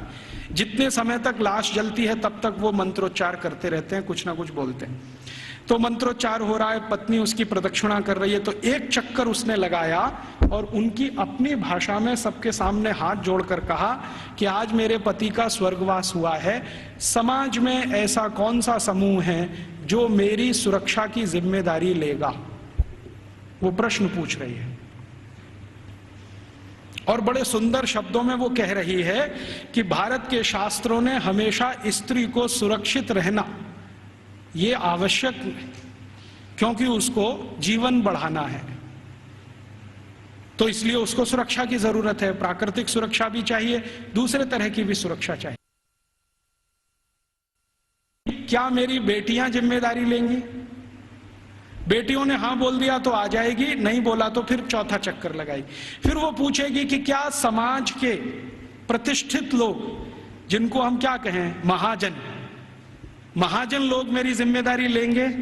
अगर उन्होंने हां बोल दिया तो आ जाएगी, ना बोल दिया तो फिर चक्कर लगाएगी पांचवा। फिर वो पूछेगी कि इस समाज के आचार्य लोग, उपाचार्य लोग मेरी जिम्मेदारी लेंगे? अगर हां बोला तो उनके पास आ जाएगी, नहीं तो वापस। और आखिरी चक्कर सातवां जब लगाएगी तो वो पूछेगी कि क्या पुरोहित हम समझते हैं पूजा पाठ करें, क्या पुरोहित मेरी जिम्मेदारी लेंगे? अगर पुरोहितों ने हां बोला तो उनके पास आएगी, नहीं तो चक्कर लगा के गांव छोड़ के चली जाएगी और गांव कहेगा कि वो सती हो गई। ये है सती होना। और इसको बिगाड़ दिया। अंग्रेजों ने क्या कहा कि उसको जबरदस्ती चिता में धकेल देंगे और ये कर देंगे। फिर वो जाती कहां है, उसके पीछे पीछे मैं गया तो उस गांव का कोई मंदिर होगा, वहां जाएगी और अपना बाकी जीवन उसी मंदिर में बिताएगी। वो ये कहती है कि जब कोई जिम्मेदारी नहीं लेगा तो अब भगवान मेरे लिए जिम्मेदारी लेंगे, तो मंदिर में जाके पूजा करेगी, पाठ करेगी, अपना जीवन उसी से चलेगा उसका। और जैसे ही वो मंदिर में जाके पाठ पूजा करने लगेगी तो समाज की आदरणीय हो जाएगी और सब उसको साष्टांग दंडवत प्रणाम करेंगे। फिर हम गोंड लोग कहेंगे कि ये हमारी सती है। हम उसको एक्सप्लेनेशन क्या देंगे? वो पति के साथ जिंदा जला दी गई, वो सती है। सती होना कोई ऊंचा कर्म रहा है इस देश में, हम उसको समझ नहीं पाए।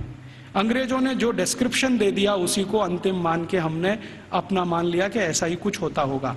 ये होता है, और ये सिर्फ गोंडों में ही नहीं होता, भीलों में भी होता है। गोंड हैं, भील हैं, जितने तरह की जनजातियां हैं, ज्यादातर में ये होता है। तो मैकॉले कह रहा है कि भारत में तो स्त्रियों का स्थान बहुत ऊंचा है, परिवार में ऊंचा है, समाज में ऊंचा है, भाषा उनके यहां से निकली है, फंक्शनल नॉलेज उन्होंने समाज को दिया है, इसलिए इनके लिए तो सब कुछ विशेष होता है। इसलिए गुरुकुलों में आचार्य स्तर पर बहुत स्त्रियां हैं, ये हैरानी की बात नहीं है। वो कहता हमारे समाज में उल्टी स्थिति है, स्त्रियों का स्थान सबसे नीचे है, इसलिए हमारे यहाँ हर काम में वो सबसे पीछे है। तो इस तरह की कुछ बातें हैं जो मैकॉले के डॉक्यूमेंट्स बताते हैं, और विलियम एडम ने इससे भी ज्यादा कुछ खोज की है, और उसके डॉक्यूमेंट्स इससे भी आगे की कई बातें बताते हैं कि भारत के ये जो गुरुकुल हैं, इन गुरुकुलों का योगदान क्या है समाज में। तो विलियम एडम ने एक गुरुकुल की कहानी लिखी है अपने दस्तावेजों में। आंध्र प्रदेश में कावेरी नदी के पास विशाखापट्टनम से थोड़ा दूर एक गुरुकुल है, उसका नाम गांव का मैं भूल रहा हूं। तो वो गुरुकुल है, उसने क्या योगदान दिया है, तो वो कहता है विलियम एडम कि ये जो गुरुकुल है ये बहुत पुराना है और उसके दस्तावेज पुराने हैं। 12वीं शताब्दी का वो गुरुकुल है, और वो गुरुकुल है सिविल इंजीनियरिंग का, कंस्ट्रक्शन में सिविल इंजीनियरिंग का। तो कहता है इसका योगदान क्या है, तो विलियम एडम कहता है कि इस गुरुकुल के विद्यार्थी और आचार्यों ने मिलकर कावेरी नदी पर एक डैम बनाया है, बांध बनाया है, जो दुनिया का सबसे पहला बांध है। मुझे नहीं मालूम था विलियम एडम के डॉक्यूमेंट्स पढ़ने के पहले कि दुनिया का सबसे पहला बांध भारत में बना है। फिर जैसा उसने डिस्क्रिप्शन दिया है उसको खोजते खोजते मैं पहुंच गया एक दिन, और अपनी आंखों से देख के आया कि वो डैम अभी तक जीवित है। उस डैम पर तेलुगु भाषा में एक पत्थर लगा हुआ है जिस पर तारीख है सन 1238 में वो बना है। आज से लगभग 800-825 साल पुराना है। और वो डैम की विशेषता क्या है, पत्थर और चूने से बना है। और आप जानते हैं दक्षिण भारत में सबसे ज्यादा प्रवाह वाली नदी है कावेरी। कावेरी जो है ना पेरेनियल रिवर है, साल के 12 महीने पानी रहता है उसमें, और पानी का फ्लो सबसे तेज है और पानी का दबाव भी उसका सबसे तेज है।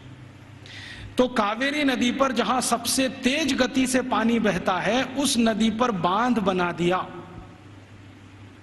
बांध की लंबाई कितनी है और उसकी चौड़ाई कितनी है, लगभग 1 किलोमीटर 1.5 किलोमीटर के आसपास उसकी लंबाई है। 1.5 किलोमीटर लंबा बांध है। और बांध बनाया कैसा है, ऐसा है जैसे जेड होता है ना, जेड ऐसे फिर ऐसे फिर ऐसे फिर ऐसे फिर ऐसे जेड शेप में पूरा बांध है। तो वो वर्णन कर रहा है विलियम एडम कि ये गुरुकुल के विद्यार्थी और आचार्यों ने बनाया है। इसकी विशेषता क्या है, तो विशेषता ये है कि ये जेड शेप में है। जेड शेप में क्यों बनाया, स्ट्रेट लाइन में क्यों नहीं बना दिया, एक रेखीय रेखा में क्यों नहीं बना दिया, तो कहता है इसका जवाब मुझे नहीं मालूम क्यों बनाया। बहुत दिन मैं भी सोचता रहा कि ऐसा क्यों है। अब मेरे समझ में आया थोड़े दिन पहले कि ये जब सीधी रेखा में आप कोई दीवार बनाए और पानी बहुत तेज गति से आए तो दबाव इतना ज्यादा है कि बहुत जल्दी वो टूट जाएगा। लेकिन अगर आप उसी सीधी रेखा की दीवार को ऐसे ऐसे कर दो तो पानी का प्रेशर डाइवर्ट हो जाएगा और वो डैम कभी भी नहीं टूटेगा। अब समझ में आया कि वो 825 साल से कैसे जिंदा है। तो वो बोल रहा है कि ये एक गुरुकुल ने बनाया हुआ है, और वो गुरुकुल विशाखापट्टनम के नजदीक कभी चला करता था। मैं जब गया इसको देखने के बाद हैदराबाद लौटा तो उनकी जो आर्काइव्स है उसमें गया, तो आर्काइव्स में उसके डॉक्यूमेंट्स मुझे मिल गए और गजट में भी इसके बारे में वर्णन है। तो वो कह रहा है विलियम एडम कि भारत के गुरुकुल में पढ़ने वाले विद्यार्थी और उनको पढ़ाने वाले आचार्य कितने समाज के काम करते हैं उसका ये नमूना है। राजा डैम नहीं बनाते, विद्यार्थी और उनके अध्यापक मिलकर डैम बना लेते हैं। और विलियम एडम लिख रहा है कि भारत में ऐसे हजारों तालाब गांव-गांव में विद्यार्थियों ने और उनके अध्यापकों ने बना दिए। ऐसी हजारों गौशालाएं गांव-गांव में विद्यार्थियों ने और अध्यापकों ने बना दी। ऐसी हजारों समाज उपयोगी चीजें जैसे धर्मशालाएं, कुएं, पानी की रहट, ये सब विद्यार्थियों ने अध्यापकों के साथ मिलकर बना दिए। तो विलियम एडम कह रहा है कि भारत के गुरुकुल सिर्फ शिक्षा का केंद्र या विद्या का केंद्र ही नहीं है, ये गुरुकुल अपने विद्यार्थी और अध्यापकों के साथ मिलकर समाज के इतने बड़े काम कर रहे हैं जो वर्षों वर्षों तक भारत के लोगों के उपयोग में आने वाले हैं। तो इस तरह की थी हमारी शिक्षा व्यवस्था। अब क्या हुआ, इस शिक्षा व्यवस्था को जब मैकॉले ने पूरे ठीक से डिस्क्राइब किया लंदन में, तो लंदन में ब्रिटिश पार्लियामेंट के सभी सांसदों ने कहा कि अगर ऐसी शिक्षा व्यवस्था भारत में है तो भारत तो बहुत समृद्धशाली है, पैसे वाला है, ये हमें समझ में आता है। कई गुरुकुलों का उसने वर्णन किया है जो कृषि विज्ञान सिखाते हैं, कृषि शास्त्र सिखाते हैं। तमिलनाडु के कई गुरुकुलों का जिक्र है जिसमें कृषि विज्ञान ऐसा सिखाया जाता है जहां 1 एकड़ में 56 क्विंटल चावल पैदा होता है, उसकी विद्या वो सीखते हैं वहां पर। आज भारत में जितने भी एग्रीकल्चरल यूनिवर्सिटीज है ना, वो 1 एकड़ में 30 क्विंटल से ज्यादा धान कभी पैदा करके दे नहीं पाए, लेकिन 1835 में विलियम एडम कह रहा है कि 1 एकड़ में 56 क्विंटल धान पैदा करना तो सामान्य बात है, और ऐसी शिक्षा देने वाले, विद्या देने वाले सैकड़ों गुरुकुल भारत में है। तो कुछ कृषि सिखाते हैं, कुछ मेटलर्जी सिखाते हैं, कुछ कंस्ट्रक्शन इंजीनियरिंग में सिखाते हैं, कुछ और कुछ सिखाते होंगे, ऐसे 18-20 विषयों के सारे ये गुरुकुल हैं। तो वो कह रहा है कि भारत सुखी है, समृद्धशाली है, वो इन गुरुकुलों के कारण। तो वो कह रहा है कि अब भारत को अगर गुलाम बनाना है तो इस शिक्षा व्यवस्था को जब तक हम तोड़ेंगे नहीं तब तक भारत गुलाम बनता नहीं। तो फिर उसको पूछ रहा है इंग्लैंड का राजा कि अब आपके पास क्या योजना है। तो कह रहा है कि मेरे पास एक योजना है कि हमारी जो सरकार भारत में चल रही है उसको आदेश दिया जाए कि भारत के ये जो गुरुकुल हैं, इंडिजिनस एजुकेशन सिस्टम वो कहते हैं इसको, भारत का स्थानीय शिक्षा तंत्र, तो कह रहे हैं जो इंडियन एजुकेशन सिस्टम है या इंडिजिनस एजुकेशन सिस्टम है, इसको कानून बनाकर हम गैर कानूनी घोषित कर देंगे, इलीगल, कि ये सब कुछ अवैधानिक है, गैर कानूनी। उसके लिए कानून बना देंगे लंदन में, यहां से वो चला जाएगा भारत में, उसको लागू करा देंगे। थोड़े दिन में ये सब गुरुकुल बंद हो जाएंगे, क्योंकि हमारे पास जब कानून आ जाएगा तो कानून के डंडे से हम इनको बंद करा देंगे कि ये इलीगल है, बंद करो। नहीं बंद करेंगे तो दंड देंगे उनको, थोड़े दिन में दंड देते देते अपने आप बंद हो जाएंगे। तब अंग्रेजों की संसद ने एक कानून बनाया जिसका नाम है इंडियन एजुकेशन एक्ट, और वो पारित हुआ, बाद में भारत की संसद में पारित हुआ और उसको लागू किया गया। तो उसमें तय ये किया गया कि जितने भी गुरुकुलों में संस्कृत माध्यम से विद्या सिखाई जाती है वो सब गैर कानूनी। फिर कहा गया कि जितने भी गुरुकुलों में स्थानीय भाषाओं की मदद से, जैसे तेलुगु, तमिल, कन्नड़, मलयालम, मराठी, गुजराती, इनके माध्यम से विद्या दी जाती है वो भी गैर कानूनी। तो कानूनी क्या? कानूनी वो जहां अंग्रेजी के माध्यम से शिक्षा दी जाती है वो कानूनी। तो मैकॉले ने क्या किया, ये कानून लागू करा के फिर भारत के गुरुकुलों पर डंडा चलाया, बुलडोजर चलवाए, एक एक करके उनका नाश किया। जहां गुरुकुल बंद नहीं हो पाए वहां के अध्यापकों को जेल में डाल दिया, विद्यार्थियों को जेल में डाल दिया। कई कई जगह तो अत्याचार इतने हुए कि अध्यापकों के हाथ काट दिए गए, सिर काट दिए गए, कई कई गुरुकुलों में आग लगा दी गई, उनके पुस्तकालय जला दिए। ये सब अंग्रेजों ने अत्याचार 100 साल तक किया, 1840 से 1940 तक। इधर वो अत्याचार करते गए, भारत के गुरुकुल खत्म होते गए। दूसरी तरफ उन्होंने कॉन्वेंट स्कूल शुरू किए जो यूरोप में आज भी चलते हैं और किसी उद्देश्य की पूर्ति के लिए चलाए जाते हैं। मैं आपको एक इंटरेस्टिंग बात और बता दूं कि जो अंग्रेजी दस्तावेजों का मैं अध्ययन कर रहा हूं उसमें से एक और दस्तावेज है। ये कॉन्वेंट क्या होता है? यूरोप में एक बहुत खराब परंपरा है जो अभी 1950 तक चलती रही। जैसे स्त्रियों को वोट देने का अधिकार नहीं, स्त्रियों में आत्मा नहीं, वो बैंक अकाउंट नहीं खोल सकते, ऐसी ही एक बहुत खराब परंपरा इंग्लैंड में, फ्रांस में, जर्मनी, सभी देशों में, कि बच्चों को घर में रखना नहीं, बच्चे पैदा हुए तो अनाथ आश्रम में देना, ये उनकी पुरानी परंपरा है। और कई लोगों ने तो क्या किया है कि बच्चों को पैदा होते ही घर के बाहर टोकरी में रख दिया कि अनाथ आश्रम का कोई आएगा उठा ले जाएगा, लेकिन कई बार कुत्ते उठा ले जाते हैं उसको, भेड़िए उठा ले जाते हैं। यूरोप का जो आधुनिक फिलोसोफर्स में एक माना जाता है ना, रूसो, उसके 5 बच्चे पैदा हुए, 4 को उसने ऐसे ही छोड़ दिया घर के बाहर टोकरी में रख के, 2 को कुत्ते खा गए, 2 को अनाथ आश्रम वाले ले गए। यूरोप में ये बहुत पुरानी परंपरा है बच्चों को लावारिस छोड़ना। क्यों छोड़ना? तो प्लेटो कहता है कि स्त्री और पुरुष के आनंद के क्षणों में बच्चे बाधा हैं, इसलिए मत रखो घर में। ये प्लेटो की शिक्षा है। वो कहता है कि अच्छे नहीं है बच्चे घर में रखना। और वो ये कहता है कि जीवन का चरम तो आनंद ही है, और वो भी शरीर का आनंद है। वो कहता है जीवन तो इसी के लिए मिला है कि हम शारीरिक आनंद की प्राप्ति करें, और बच्चे इसमें बाधा हैं, तो बच्चों को रखना नहीं घर में, तो छोड़ देना। तो वहां बच्चे छोड़ने की परंपरा है। अब बच्चे छोड़े जाते हैं तो राजा उनकी व्यवस्था करे छोड़े हुए बच्चों की। तो राजा कुछ संस्थाएं खड़ी करता है, उन संस्थाओं को कॉन्वेंट कहते हैं। कॉन्वेंट माने लावारिस बच्चों को पालने वाली संस्थाएं, अनाथ बच्चों को पालने वाली संस्थाएं। कॉन्वेंट माने अनाथ बच्चों के स्कूल, लावारिस बच्चों के स्कूल। तो यूरोप में ये कॉन्वेंट चलते हैं। तो ये मैकॉले कह रहा है कि भारत में भी यही चलाएंगे हम। तो कोई सांसद उससे पूछ रहा है कि भारत में कोई अनाथ होता है? उसने कहा होता तो नहीं है, लेकिन हम बनाएंगे। होता तो कोई नहीं है, क्योंकि भारत में किसी बच्चे के माता पिता भी मर जाएं तो उसके चाचा चाची हैं, ताऊ ताई हैं, मामा मामी हैं, मौसा मौसी हैं, बुआ फूफा, कोई तो लेगा उसको। यूरोप में तो है माता पिता, तो भी छोड़ देंगे। तो यूरोप में ये जो लावारिस बच्चे हैं, इनको पालने के लिए कॉन्वेंट खड़े किए जाते हैं। कॉन्वेंट को चलाने वाले ज्यादातर क्रिश्चियन इंस्टीट्यूट होते हैं या चर्च होता है। राजा चर्च को दान देता है और उस पैसे से ये सब चलते हैं। तो सबसे पहला कॉन्वेंट इस मैकॉले ने भारत में खुलवाया, कलकत्ता में। और उस कॉन्वेंट में कोई पढ़ने नहीं आता था, तो इसने दूसरा कानून बनवाया कि जो भारतवासी ईस्ट इंडिया कंपनी और अंग्रेज सरकार की नौकरी करेंगे और कलकत्ता में रहेंगे, उनको अपने बच्चे यहां भेजना आवश्यक है, नहीं तो नौकरी जाएगी। तो जबरदस्ती भारतवासी जो उनके यहाँ काम करते थे, उन्होंने अपने बच्चे भेजना शुरू किया। फिर धीरे धीरे 1 कॉन्वेंट से 2 हुआ, 2 से 3 हुए, 3 से 10, 10 से 20, 50, 100, अब हजारों हो गए। अब भारत में ऐसा कोई गांव नहीं जहां कॉन्वेंट नहीं। तो मैकॉले ने एक विष बीज डाल दिया जो अभी वट वृक्ष बन के फैल गया।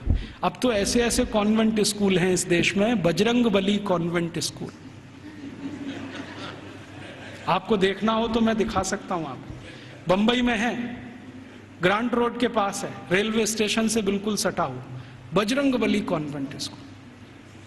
हाँ, और एक कॉन्वेंट स्कूल है संतोषी माता कॉन्वेंट स्कूल, एक है सरस्वती देवी कॉन्वेंट स्कूल, एक महावीर स्वामी कॉन्वेंट स्कूल खुला है अभी बेंगलोर में, जबरदस्त। अब इनको पूछो चलाने वालों को कि बजरंगबली का कॉन्वेंट से क्या रिश्ता है, या सरस्वती देवी कब कॉन्वेंट स्कूल में पढ़ने गई थी। मूर्खों के मूर्ख इस देश में पैदा हो गए, ना तो अंग्रेज हैं ना तो हिंदुस्तानी हैं, खिचड़ी बन के इस समाज में पड़े हुए। ना उसमें से आप चावल निकाल सकते हैं, ना मूंग की दाल का दाना निकाल सकते। ये खिचड़ी लोगों ने देश का सत्यानाश कर दिया। ये सब मैकॉले की संतान है।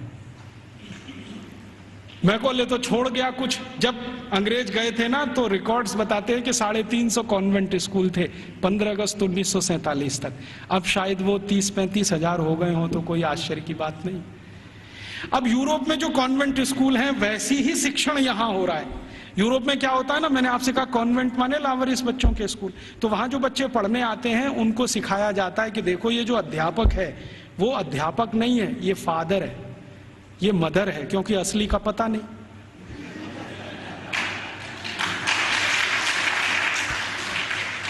असली का तो कुछ पता नहीं, लावारिस है, किसका है बाप उसका और कौन है उसकी माँ। तो स्कूल में जो पढ़ाने वाले होते हैं ना टीचर, तो पुरुष है तो फादर, माने ओल्ड एज है तो फादर, और यंग एज है तो ब्रदर, और ओल्ड लेडी है कोई तो मदर, और यंग लेडी है तो सिस्टर। तो कॉन्वेंट में उनको बुलवाते हैं, ये फादर है, ये मदर है, ये ब्रदर है, ये सिस्टर है, क्योंकि असली नहीं है। अब हमने भारतवासियों ने बिना सोचे नकल कर लिया उसका। हमारे यहां तो घर में है असली, और कॉन्वेंट में जा रहा है बच्चा तो वहां हो गए नकली, और वहां उसको मदर फादर ही बोलना पड़ता है। अब भारतीय परंपरा में यह है कि किसी बच्चे की दो माताएं तो हो सकती हैं, बाप दो नहीं होते कभी। भगवान कृष्ण की दो माताएं थी, एक ने जन्म दिया, एक ने पाला। रामचंद्र जी मानते हैं कि मेरी तीन माँ हैं, एक ने जन्म दिया है, बाकी दो प्रेम दे रहे हैं। तो माताएं दो हो सकती हैं, तीन हो सकती हैं, बाप हमेशा एक ही होता है। अब हमारे कॉन्वेंट में पढ़ने वाले नौनिहालों के हर एक के दो दो बाप हैं। एक तो घर में है असली और दूसरे हैं वहां नकली। और मैं आपको अंग्रेजी की एक शब्द की व्याख्या करता हूं। अंग्रेजी में एक शब्द होता है जो गाली के रूप में इस्तेमाल किया जाता है, बास्टर्ड। बास्टर्ड वही होता है जिसके दो बाप होते हैं। तो हमने अपने अपने नौनिहालों को सबको बास्टर्ड बनाने का धंधा शुरू कर दिया है और बड़े गर्व से कहते हैं मेरा बेटा सेंट मैरी कॉन्वेंट में जाता है, जीसस कॉन्वेंट में जाता है, फलाने कॉन्वेंट में, ढिमाके कॉन्वेंट में। फिर उन कॉन्वेंटों में बड़ी बड़ी विचित्र विचित्र चीजें सिखाई जाती हैं। आजकल सिखाया जाता वैलेंटाइन डे, सेलिब्रेट करो वैलेंटाइन डे। ये वैलेंटाइन का किस्सा क्या है? वैलेंटाइन का किस्सा ये है कि यूरोप में, मैंने कहा ना बच्चों को साथ रखने की परंपरा नहीं है, ऐसी ही एक बहुत खराब परंपरा है बिना शादी के साथ रहने की। एक शब्द चलता है यूरोप में, लिव इन रिलेशनशिप, माने शादी तो करनी नहीं है लेकिन साथ में रहना है। और ये क्यों ऐसा है? इसमें छुटकारा आसान है, सवेरे किया शाम को निकल गए, कहीं दूसरे के घर में घुस गए, फिर तीसरे के, फिर चौथे के। तो जैसे कुत्ते घूमते रहते हैं ना, ऐसे। लिव इन रिलेशनशिप माने कुत्ता संस्कृति। लेकिन मुझे कई बार लगता है भारतीय कुत्तों से भी ज्यादा खराब यूरोपियन कुत्ता संस्कृति। भारतीय कुत्ते फिर भी थोड़े वफादार हैं, यूरोप वाले तो उतने भी नहीं है। तो ये लिव इन रिलेशनशिप का चक्कर बहुत है। और आपको सुनकर आश्चर्य होगा कि पहले से और आज तक यूरोप की 70% प्रजा बिना शादी के रहती है, बिना शादी के रहते। आप अभी भी जाके देख लो, लंदन में, पेरिस में, कहीं भी। अमेरिका में तो ये प्रतिशत 78% है, बिना शादी के रहते हैं। अब बिना शादी के रहते हैं तो पत्नियां बदलती हैं, माफ करो पत्नी तो हो ही नहीं सकती, स्त्रियां बदलती रहती हैं। उनको वो विचित्र विचित्र नामों से संबोधित करते हैं। इंग्लैंड में एक नाम चलता है Mrs Lloyd, Mrs Topno, Mrs ये, मिसिस वो, माने ये उसकी रखेल है जिसके नाम से कहा है। मिसिस माने पत्नी को छोड़कर कोई भी महिला जिसके साथ आप बिस्तर शेयर करते हैं वो सब मिसिस होती है। तो वहां तो ये है सारा खेल, स्त्रियां तो शादी के बिना, पुरुष तो शादी के बिना। तो कभी कभी बीच बीच में यूरोपियन लोगों को कुछ अच्छे विचार भी आ जाते हैं।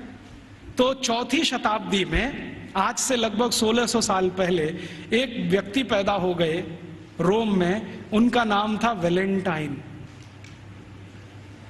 वो चर्च के पादरी हो गए। उन्होंने भारत का साहित्य कुछ पढ़ा। भारतीय साहित्य बहुत जगह फैला है, हम सब जानते हैं। तो वो पढ़ लिया, उनके विचार बदल गए। उनका कहना है कि सबको शादी करके ही रहना चाहिए।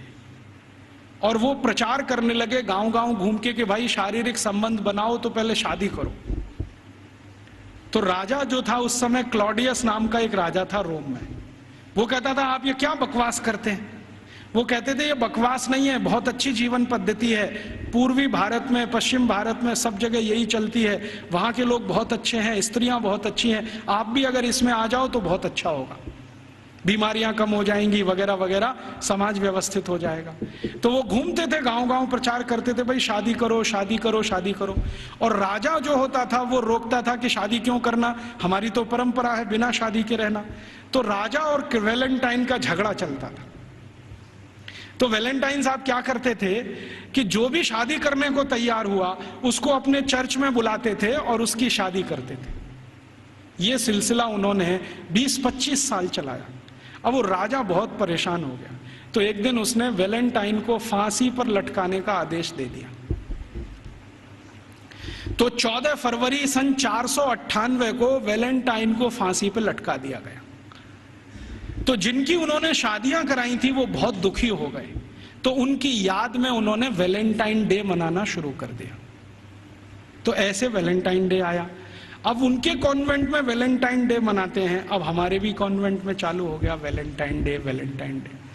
यहाँ तो कोई समस्या नहीं है शादी करके रहने की, वहाँ तो शादियाँ ही नहीं होती हैं। अब हमारे स्कूलों में वैलेंटाइन डे मनाता है, तो बच्चे क्या करते हैं, ग्रीटिंग कार्ड खरीदते हैं, अपनी अम्मा को देते हैं, would you be my valentine, फिर बाप को भी दे देते हैं, would you be my valentine. इन मूर्खों को पता ही नहीं कि वैलेंटाइन थे कौन, इसका मतलब क्या है। अम्मा को पूछ रहे हैं would you be my Valentine. अभी थोड़े दिन पहले बंबई में मैं एक बुजुर्ग आदमी को मिला जिनकी 75 साल की उम्र है, उनके पास 18 ग्रीटिंग कार्ड आए वैलेंटाइन डे पर, और सब में एक ही बात, would you be my Valentine. 75 साल के बुजुर्ग आदमी से लड़कियां पूछ रही would you be my Valentine. ऐसा अधकचरापन है। ये सब कॉन्वेंट में से हमारे बच्चे सीख सीख के निकल रहे हैं। और इन कॉन्वेंट स्कूलों में क्या क्या सब सिखा दिया। वो कहता था ना मैकॉले ये कहता था कि ये जो कॉन्वेंट स्कूल हम चलाएंगे, इनमें शिक्षा मिले ना मिले, संस्कार अंग्रेजियत के हम जरूर देंगे। तो क्या होगा, तो कह रहा है वो कि भारतवासी जितने साल इसमें से पढ़कर निकलेंगे ना, तो वो शरीर से दिखने में भारतीय होंगे, आत्मा से अंग्रेज हो जाएंगे, फिर यही हमारी मदद करेंगे और भारत को गुलाम बनाए रखने में व्यवस्था करेंगे। तो संस्कार देना है उनको तो अपना, तो वो दे रहे हैं। अब वह जो कॉन्वेंट में वैलेंटाइन डे सिखा दिया, फिर उन्होंने पता नहीं मदर्स डे सिखा दिया, फादर्स डे सिखा दिया। मदर्स डे पता है क्या होता है यूरोप में? यूरोप में एक और बहुत पुरानी परंपरा है, प्लेटो के समय से चली आ रही है, कि बच्चे जब पैदा हुए ना तो घर में तो रखने नहीं है, बाहर छोड़ देने हैं। तो उन बच्चों को मां का दूध नसीब नहीं है, तो चर्च में जो होती है ना, सिस्टर्स होती है, वो अपना दूध उनको उपलब्ध कराती है। अब आप में से कई लोगों को यह प्रश्न होगा कि बायोलॉजिकली ये संभव कैसे है? वो नर्स तो मां बनी नहीं, तो उसको दूध कैसे आएगा? लेकिन अभी आधुनिक विज्ञान ने यह सिद्ध कर दिया है कि कोई बच्चा लगातार 2-3 दिन तक बिना विवाहित किसी महिला को लगातार स्तनपान करे तो चौथे 5वें दिन से दूध आना शुरू हो जाता है। तो उनके यहां नर्सिंग जो होती है वो सिस्टर्स के द्वारा होती है या नर्सिस के द्वारा होती है, मां नहीं करती है। लेकिन कभी कभी साल में कोई एक दिन मनाना हो तो वो मदर्स डे मनाते हैं, जिस दिन मां अपने बच्चे को दूध पिलाने के लिए वहां जाती है कॉन्वेंट, तो उनके यहां मदर्स डे होता है। ऐसे ही उनके यहां फादर्स डे होता है। फादर्स डे का चक्कर क्या है, यूरोप के बच्चे वैसे तो घर में रहते नहीं, जो गलती से किसी ने रख लिए तो उनको अपने बाप के साथ खाना खाने का अधिकार नहीं है। डाइनिंग टेबल पर अपने बाप के साथ वो नहीं बैठ सकते। बाप अपने डाइनिंग टेबल पे खाना खाएगा दोस्तों के साथ, जब वो चला जाएगा खाना खा के तो बाद में बच्चे डाइनिंग टेबल पे बैठते हैं। लेकिन साल में कोई एक दिन वो फिक्स करते हैं जब बच्चे बाप के साथ बैठे डाइनिंग टेबल पर, उस दिन वो फादर्स डे मनाते हैं। अब उनके मदर्स डे, उनके फादर्स डे, उनके ब्रदर्स डे, उनके सिस्टर्स डे या उनका वैलेंटाइन डे, उसके पीछे कुछ कहानियां हैं। हम बिना सोचे समझे अंधों की तरह से इस पे लग गए। कई बार मैं देखता हूं अजमेर जैसे शहर में, जयपुर जैसे शहर में मदर्स डे पे रैली निकाली जा रही है, प्ले कार्ड लेके बच्चियां अपने अपने हाथ में जा रही हैं, स्कूल कॉलेज उनका छुड़वा दिया जाता है, और ये सब मूर्ख सरकारी अधिकारी किया करते हैं। फिर फादर्स डे पे निकालते हैं, फिर इस पे निकालते हैं, ये सब तमाशेबाजी। ये मैकॉले हमारे यहाँ छोड़ के गया, और वो बार बार कहता था कि हमें संस्कार देना है, शिक्षा दे पाए ना दे पाए वो महत्व का नहीं, अंग्रेजियत का संस्कार देना है। तो वो दे गया। अब वो हमारे खून में घुस गया, और इतना घुस गया है कि कुछ समझ में नहीं आता ये निकले कैसे। कई बार मैं किसी के घर में जाता हूं तो पिताजी का नाम है रामदयाल, माताजी का नाम गायत्री देवी, बेटे का नाम टिंकू। अब मैं पूछता हूं कि ये रामदयाल और गायत्री देवी का टिंकू कहां से आ गया, या रामदयाल और गायत्री देवी की बेटी का नाम डिम्पल, ट्विंकल, बबली, डबली। क्या है बबली का मतलब, क्या है डबली का मतलब? इस तरह के नाम हमने रखे हुए। घुस गई अंग्रेजियत हमारे घर में। हम सब मातृभाषा में हिंदी हैं और रोज घर में बोलते हो Rajiv Dixit, she is my missus. तो मैं पूछता हूं really she is your missus? क्योंकि यूरोप में मिसेस का माने धर्म पत्नी को छोड़कर कोई भी महिला, और उनकी धर्मपत्नी कहती है, ओ Rajiv Dixit, he is my mister. तो मैं पूछता हूं रियली? क्योंकि यूरोप में मिस्टर का माने पति को छोड़कर कोई भी पुरुष, और मिस तो बहुत ही खराब है। मिस है फ्रेंच शब्द है। मिस का माने एक ऐसी महिला जो जिंदगी भर वैश्यावृत्ति करे, शादी ना कर सके, वो मिस है। हम बड़े गर्व से लिखते हैं मिस फलाना, मिस ढिमाका, मिस ये, मिस वो, बिना सोचे समझे। और सबसे खतरनाक शब्द यूरोप में है अंकल। सबसे खतरनाक है, क्योंकि जिसके बारे में आपको कुछ बताना ही नहीं हो उसको अंकल बोल दो, जिसके बारे में नहीं बताना हो उसको आंटी बोल दो। हमारे यहाँ अंकल आंटी कैसे हो सकते हैं? या तो चाचा होंगे, या तो काका होंगे, या तो मामा होंगे, या तो मौसा होंगे, या तो ताऊ होंगे। सब कुछ हमारे यहाँ निश्चित है। अंकल तो बहुत ही अनिश्चित शब्द है, आंटी तो और भी। मैं कॉलेज छोड़ गया तो हमने अपने बच्चों से मम्मी बोल, डैडी बोल, ये बुलवाना शुरू कर दिया। मम्मी का मतलब है मरा हुआ, और डैडी मरे हुए जैसा, और बड़े शौक से बुलवाते मम्मी बोल, डैडी बोल। अब यूरोप में जो भूषा थी ना, वो हमारे कॉन्वेंट में घुस गई। यूरोप में क्या टाई लगाना है, सूट पहनना है, क्योंकि ठंड बहुत है। हमने यहाँ 50 डिग्री टेम्परेचर वाले अजमेर में भी टाई लगवा दिया सबको। इतनी भयंकर गर्मी है, अंदर से पसीना पसीना हो रहा है। और कभी कभी तो रोज मैं ये दृश्य देखता हूँ, एक दूल्हे राजा जून की गर्मी में शादी करने जा रहे हैं, 3 पीस सूट और टाई लगा के घोड़े पे चढ़ के बैठे हुए हैं। उनको पूछो, भाई तुमको सुपर इडियट बनने का यही दिन मिला है? कहता राजीव भाई, एक दिन तो कर लेने दो, तो तुमको यही दिन मिला है अपनी शादी का? ऐसे हमारी भाषा बदल दिया, भूषा बदल गया, भोजन बदल गया। कॉन्वेंट स्कूलों से बच्चे सीख रहे हैं पिज्जा खाओ, बर्गर खाओ, हॉट डॉग खाओ, कोल्ड डॉग खाओ, चाउमीन खाओ, नूडल्स खाओ। तो उनका भोजन, उनकी भाषा, उनकी भूषा, उनका भजन, रॉक म्यूजिक, पॉप म्यूजिक, सब कुछ घुस गया। अब ये कर दिया, सब बंटा था। अब ना तो हम भारतीय रह पाए, ना अंग्रेज बन पाए। अगर कोई सभ्यता खिचड़ी बन जाए, उसका भविष्य बहुत खराब होता है। मुझे कई बार ऐसा लगता है कि या तो हम भारतवासी पूरी ताकत लगा के अपने को अंग्रेज बना लें, नहीं तो पूरी ईमानदारी से भारतीय हो जाएं। ये अधकचरे ना रहें बीच में, क्योंकि इस अधकचरेपन ने हमारी जनरेशन्स को, पीढ़ियों को खत्म कर दिया। तो इस अंग्रेजियत के शिक्षा तंत्र ने जो यूरोप से आया, क्या किया है आज हमारे देश में। एक दो और उदाहरण देता हूं। कॉन्वेंट स्कूलों में किताबें पढ़ाई जाती हैं जिनमें बिल्कुल स्पष्ट बच्चों को सुनाया जा रहा है, पढ़ाया जा रहा है कि भगत सिंह तो आतंकवादी, ऊधम सिंह तो आतंकवादी, चंद्रशेखर तो आतंकवादी, और महाराजा रणजीत सिंह तो लुटेरे। आप जानते हैं सिख समाज के बहुत प्रतिष्ठित धर्मगुरु महाराजा रणजीत सिंह, जिन्होंने न सिर्फ अंग्रेजों से लोहा लिया बल्कि मुसलमानों से भी इस देश को बचाया, उनको लुटेरा। हमारे भारत में एक जाति है जिसको जाट कहते हैं। जाटों के बारे में अंग्रेज ये कहा करते थे कि इनकी ताकत बहुत है, इसलिए उन्होंने जाट रेजिमेंट बनाया। आपको मालूम है जाट रेजिमेंट? ऐसे ही जाटों के पैरेलल महाराष्ट्र में है मराठा, वो भी एक तरह से जाट ही हैं। तो मराठा रेजिमेंट बनाया, जाट रेजिमेंट बनाया, क्योंकि इनमें ताकत बहुत है। इनका जो डीएनए है ना, बहुत स्पेशल किस्म का है। लड़ना, लड़ाना, मारना, मरना, उनको इसमें मजा आता है। कभी भी अपनी जान की परवाह नहीं करेंगे, हाँ किसी के लिए भी जान दे देंगे, ऐसे लोग।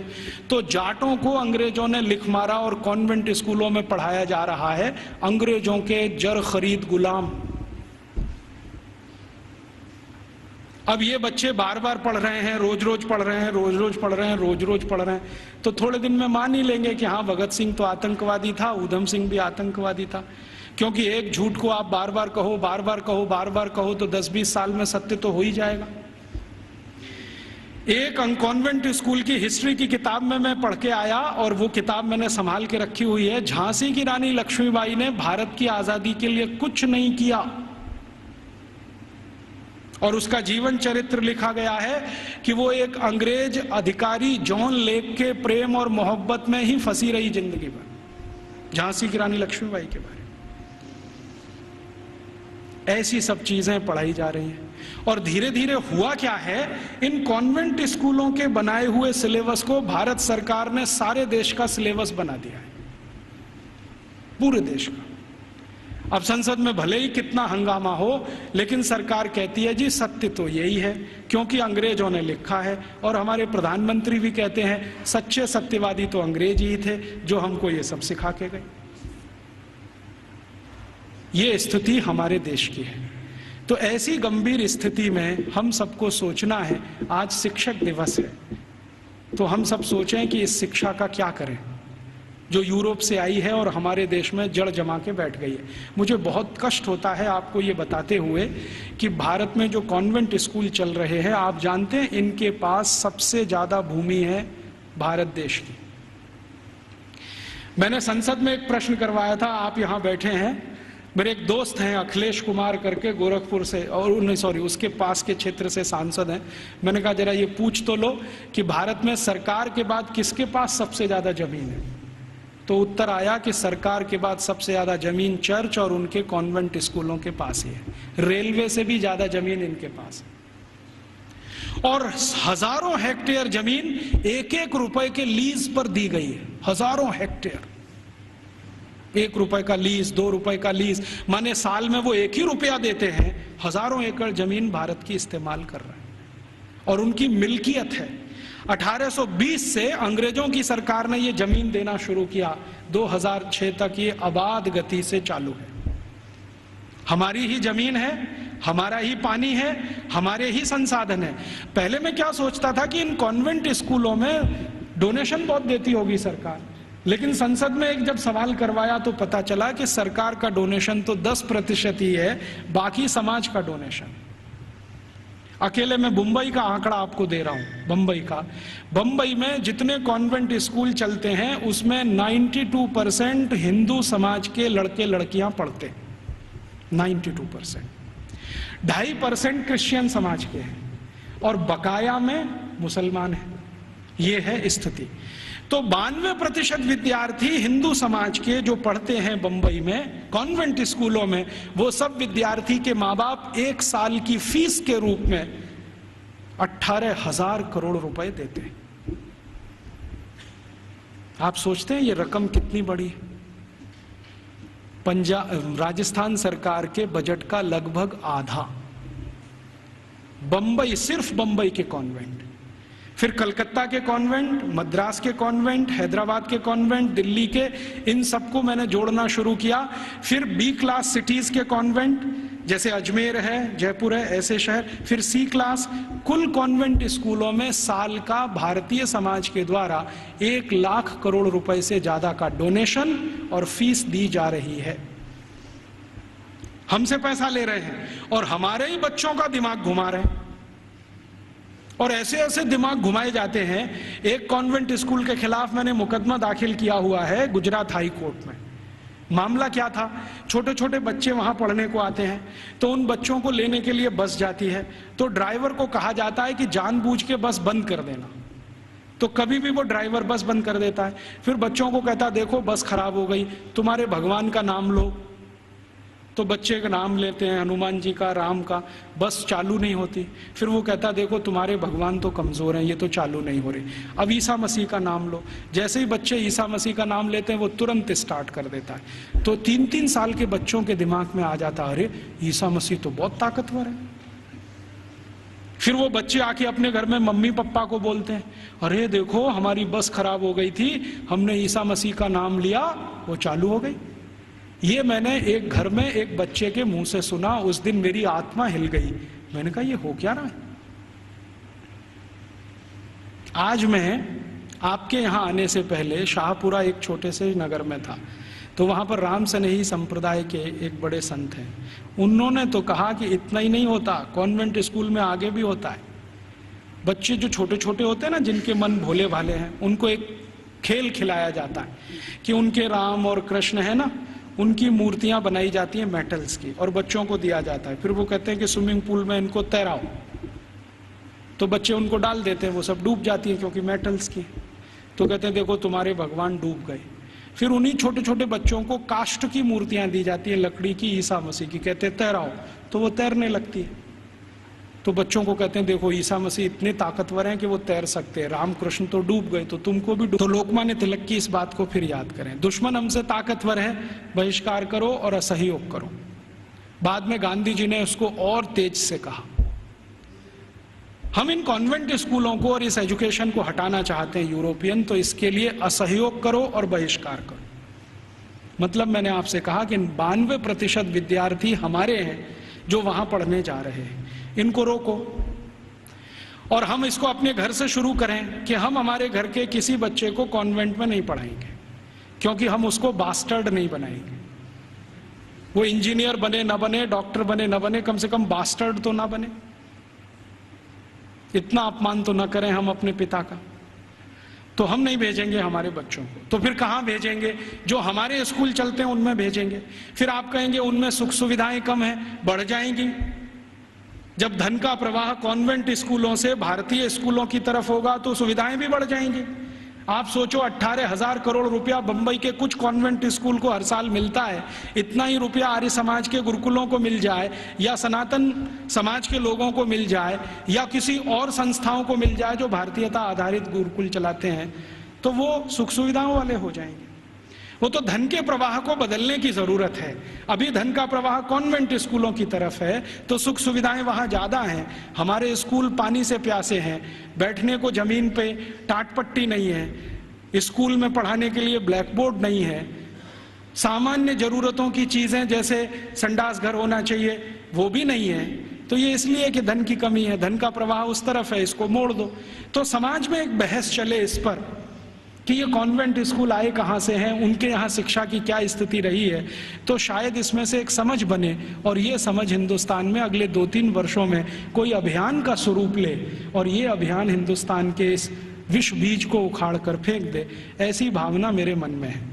मैंने इसके लिए एक और प्रयास शुरू किया है। बहुत लोग जब कहते हैं कि राजीव भाई विकल्प दो, तो हमने खुद अपने इस आज़ादी बचाओ आंदोलन की तरफ से 6 गुरुकुल बनाना शुरू किया है और वो लगभग 1 साल में शुरू हो जाएगी। उन सभी गुरुकुलों को वैसे ही पढ़वाना है जैसे कभी 200 साल पहले था। वही 18 विषय हमने चुने हैं जो 200 साल पहले पढ़ाए जाते। और हमारे गुरुकुलों की ये मान्यता रही है कि शिक्षा और विद्या सबके लिए, किसी एक के लिए नहीं। पैसा है या नहीं ये महत्व का नहीं है, शिक्षा और विद्या हर एक के लिए। वो जाति का है, धर्म का है, इससे मतलब नहीं। हमारे गुरुकुलों में सभी तरह के विद्यार्थी। आप तो जानते हैं कि भारतीय शास्त्र कहते हैं कि शिक्षा, विद्या और न्याय और चिकित्सा सबको निशुल्क उपलब्ध होनी चाहिए, बिना किसी भेदभाव के। तो हमने सोचा है कि कम से कम शिक्षा और विद्या तो निशुल्क उपलब्ध कराएं। तो हमारे गुरुकुलों में हम फीस नहीं लेंगे, ये संकल्प से हम शुरू कर रहे हैं। फिर ये चलेंगे कैसे? इनको चलाने के लिए विद्यार्थियों को हर दिन 2 घंटे श्रम दान करना पड़ेगा। या तो 2 घंटे वो चरखा चलाएं, या तो 2 घंटे खेत में काम करें, या तो 2 घंटे वो साबुन बनाएं, मंजन बनाएं, वॉशिंग पाउडर बनाएं। उनको हम बिकवाएंगे और उसके लिए मार्केटिंग नेटवर्क खड़ा कर रहे हैं पूरे देश में, स्वानंद बाजार के नाम से। इनमें ये वस्तुएं बिकेंगी, उससे आमदनी होगी और गुरुकुल उससे चलेंगे, फीस किसी को नहीं देनी पड़ेगी। और हमारा ये मानना है कि जो विद्यार्थी 14 साल पढ़कर निकल गया, कम से कम हर एक के पास 2.5 से 3 लाख रुपए होगा जो उसके अपने श्रम की कमाई होगी। उससे वो अपना कोई व्यवसाय शुरू कर सकेगा, 2,000 रुपए की नौकरी के लिए नहीं भागेगा। और इन सारे गुरुकुलों को हम ज्ञान आधारित बना रहे हैं, डिग्री आधारित नहीं, क्योंकि ज्ञान ऊंचा होता है, डिग्री ऊंची नहीं होती कभी भी। अंग्रेजों ने हमको उल्टा फंसा दिया, ज्ञान आधारित हिंदुस्तान को डिग्री में फंसा दिया। अब हम किसी की भी परीक्षा लेते हैं तो भाई तुम्हारे पास डिग्री क्या है? डिग्री कोई महत्व की नहीं होती। चरक ऋषि की क्या डिग्री थी? सुश्रुत ऋषि की क्या डिग्री थी? सांख्य दर्शन की जिन्होंने पूरे दुनिया को बता दिया, उनकी क्या डिग्रियां थी? खगोल शास्त्र में इतने बड़े बड़े रिसर्च हो गए। आज दुनिया कहती है कि प्लूटो ग्रह नहीं है, हिंदुस्तानियों ने तो 14वीं शताब्दी में कह दिया था कि प्लूटो ग्रह नहीं। अब दुनिया मानती है कि प्लूटो ग्रह नहीं। सूर्य की दूरी पृथ्वी से कितनी है ये आज बोलते हैं, 9वीं शताब्दी में तो हिंदुस्तानियों को मालूम था कि सूर्य और पृथ्वी की दूरी कितनी है। तो ये जितनी महान बातें करने वाले लोग, इनके पास किसी के पास डिग्री नहीं थी, ज्ञान था। ज्ञान ऊंचा होता है, डिग्री नहीं होती। तो हम वही ज्ञान आधारित शिक्षा और विद्या लाना चाहते हैं। अभी शुरू में हम शायद माइनॉरिटी में होंगे, लेकिन हर माइनॉरिटी समय में मेजॉरिटी हो जाती है। कौन जाने कल को ये अभियान चल पड़ा तो बहुत बड़ा हो जाएगा। शुरुआत तो 1-2 से ही होती है, बड़ा होते होते तो बहुत बड़ा सागर बन जाता है। भगत सिंह तो अकेला था, फांसी पे गया, उसके साथ सुखदेव राजगुरु अकेले थे। सबसे पहले तो मंगल पांडे अकेला था, क्योंकि उसकी छावनी में कोई मदद करने को तैयार नहीं। फिर देखो कि हजारों लाखों मंगल पांडे हुए। तो आज हम शुरू कर रहे हैं, हो सकता है थोड़े दिन में ये हजारों लाखों हो जाए, लेकिन इसमें आप सबका प्रयास होगा तो होगा। अकेले हम करेंगे तो नहीं होगा। तो आप भी इसमें लगे, हम भी लगे हैं। और आप में से जो आर्य समाजी हैं उनके लिए तो ये बहुत आसान है। मैंने एक पाठ्यक्रम तैयार किया है, आर्य समाज के जितने गुरुकुल भारत में चलते हैं उनको हम वो दे सकते हैं। हमारा उस पर कोई कॉपीराइट नहीं है, सबको कॉपी करने का कंप्लीट राइट है। क्योंकि हम मानते नहीं कि ज्ञान पर किसी का विशेष अधिकार है। ज्ञान तो सबके लिए। मैंने कहीं से लिया, आपको दिया, आप किसी और को दे दीजिए। तो आर्य समाज के सभी गुरुकुलों को मैं दे सकता हूं और दूसरे गुरुकुलों को दे सकता हूं। वहां भी ये साथ साथ शुरू हो जाए, हम प्रयास करें, आप भी करें, तो हो सकता है 3-4 साल में इस देश की शिक्षा का ढांचा और दिशा दोनों बदल जाए। ऐसे अभीष्ट की कामना करके आपके पास आया। आपने बड़े ध्यान शांति से सुना, आपका आभारी हूँ।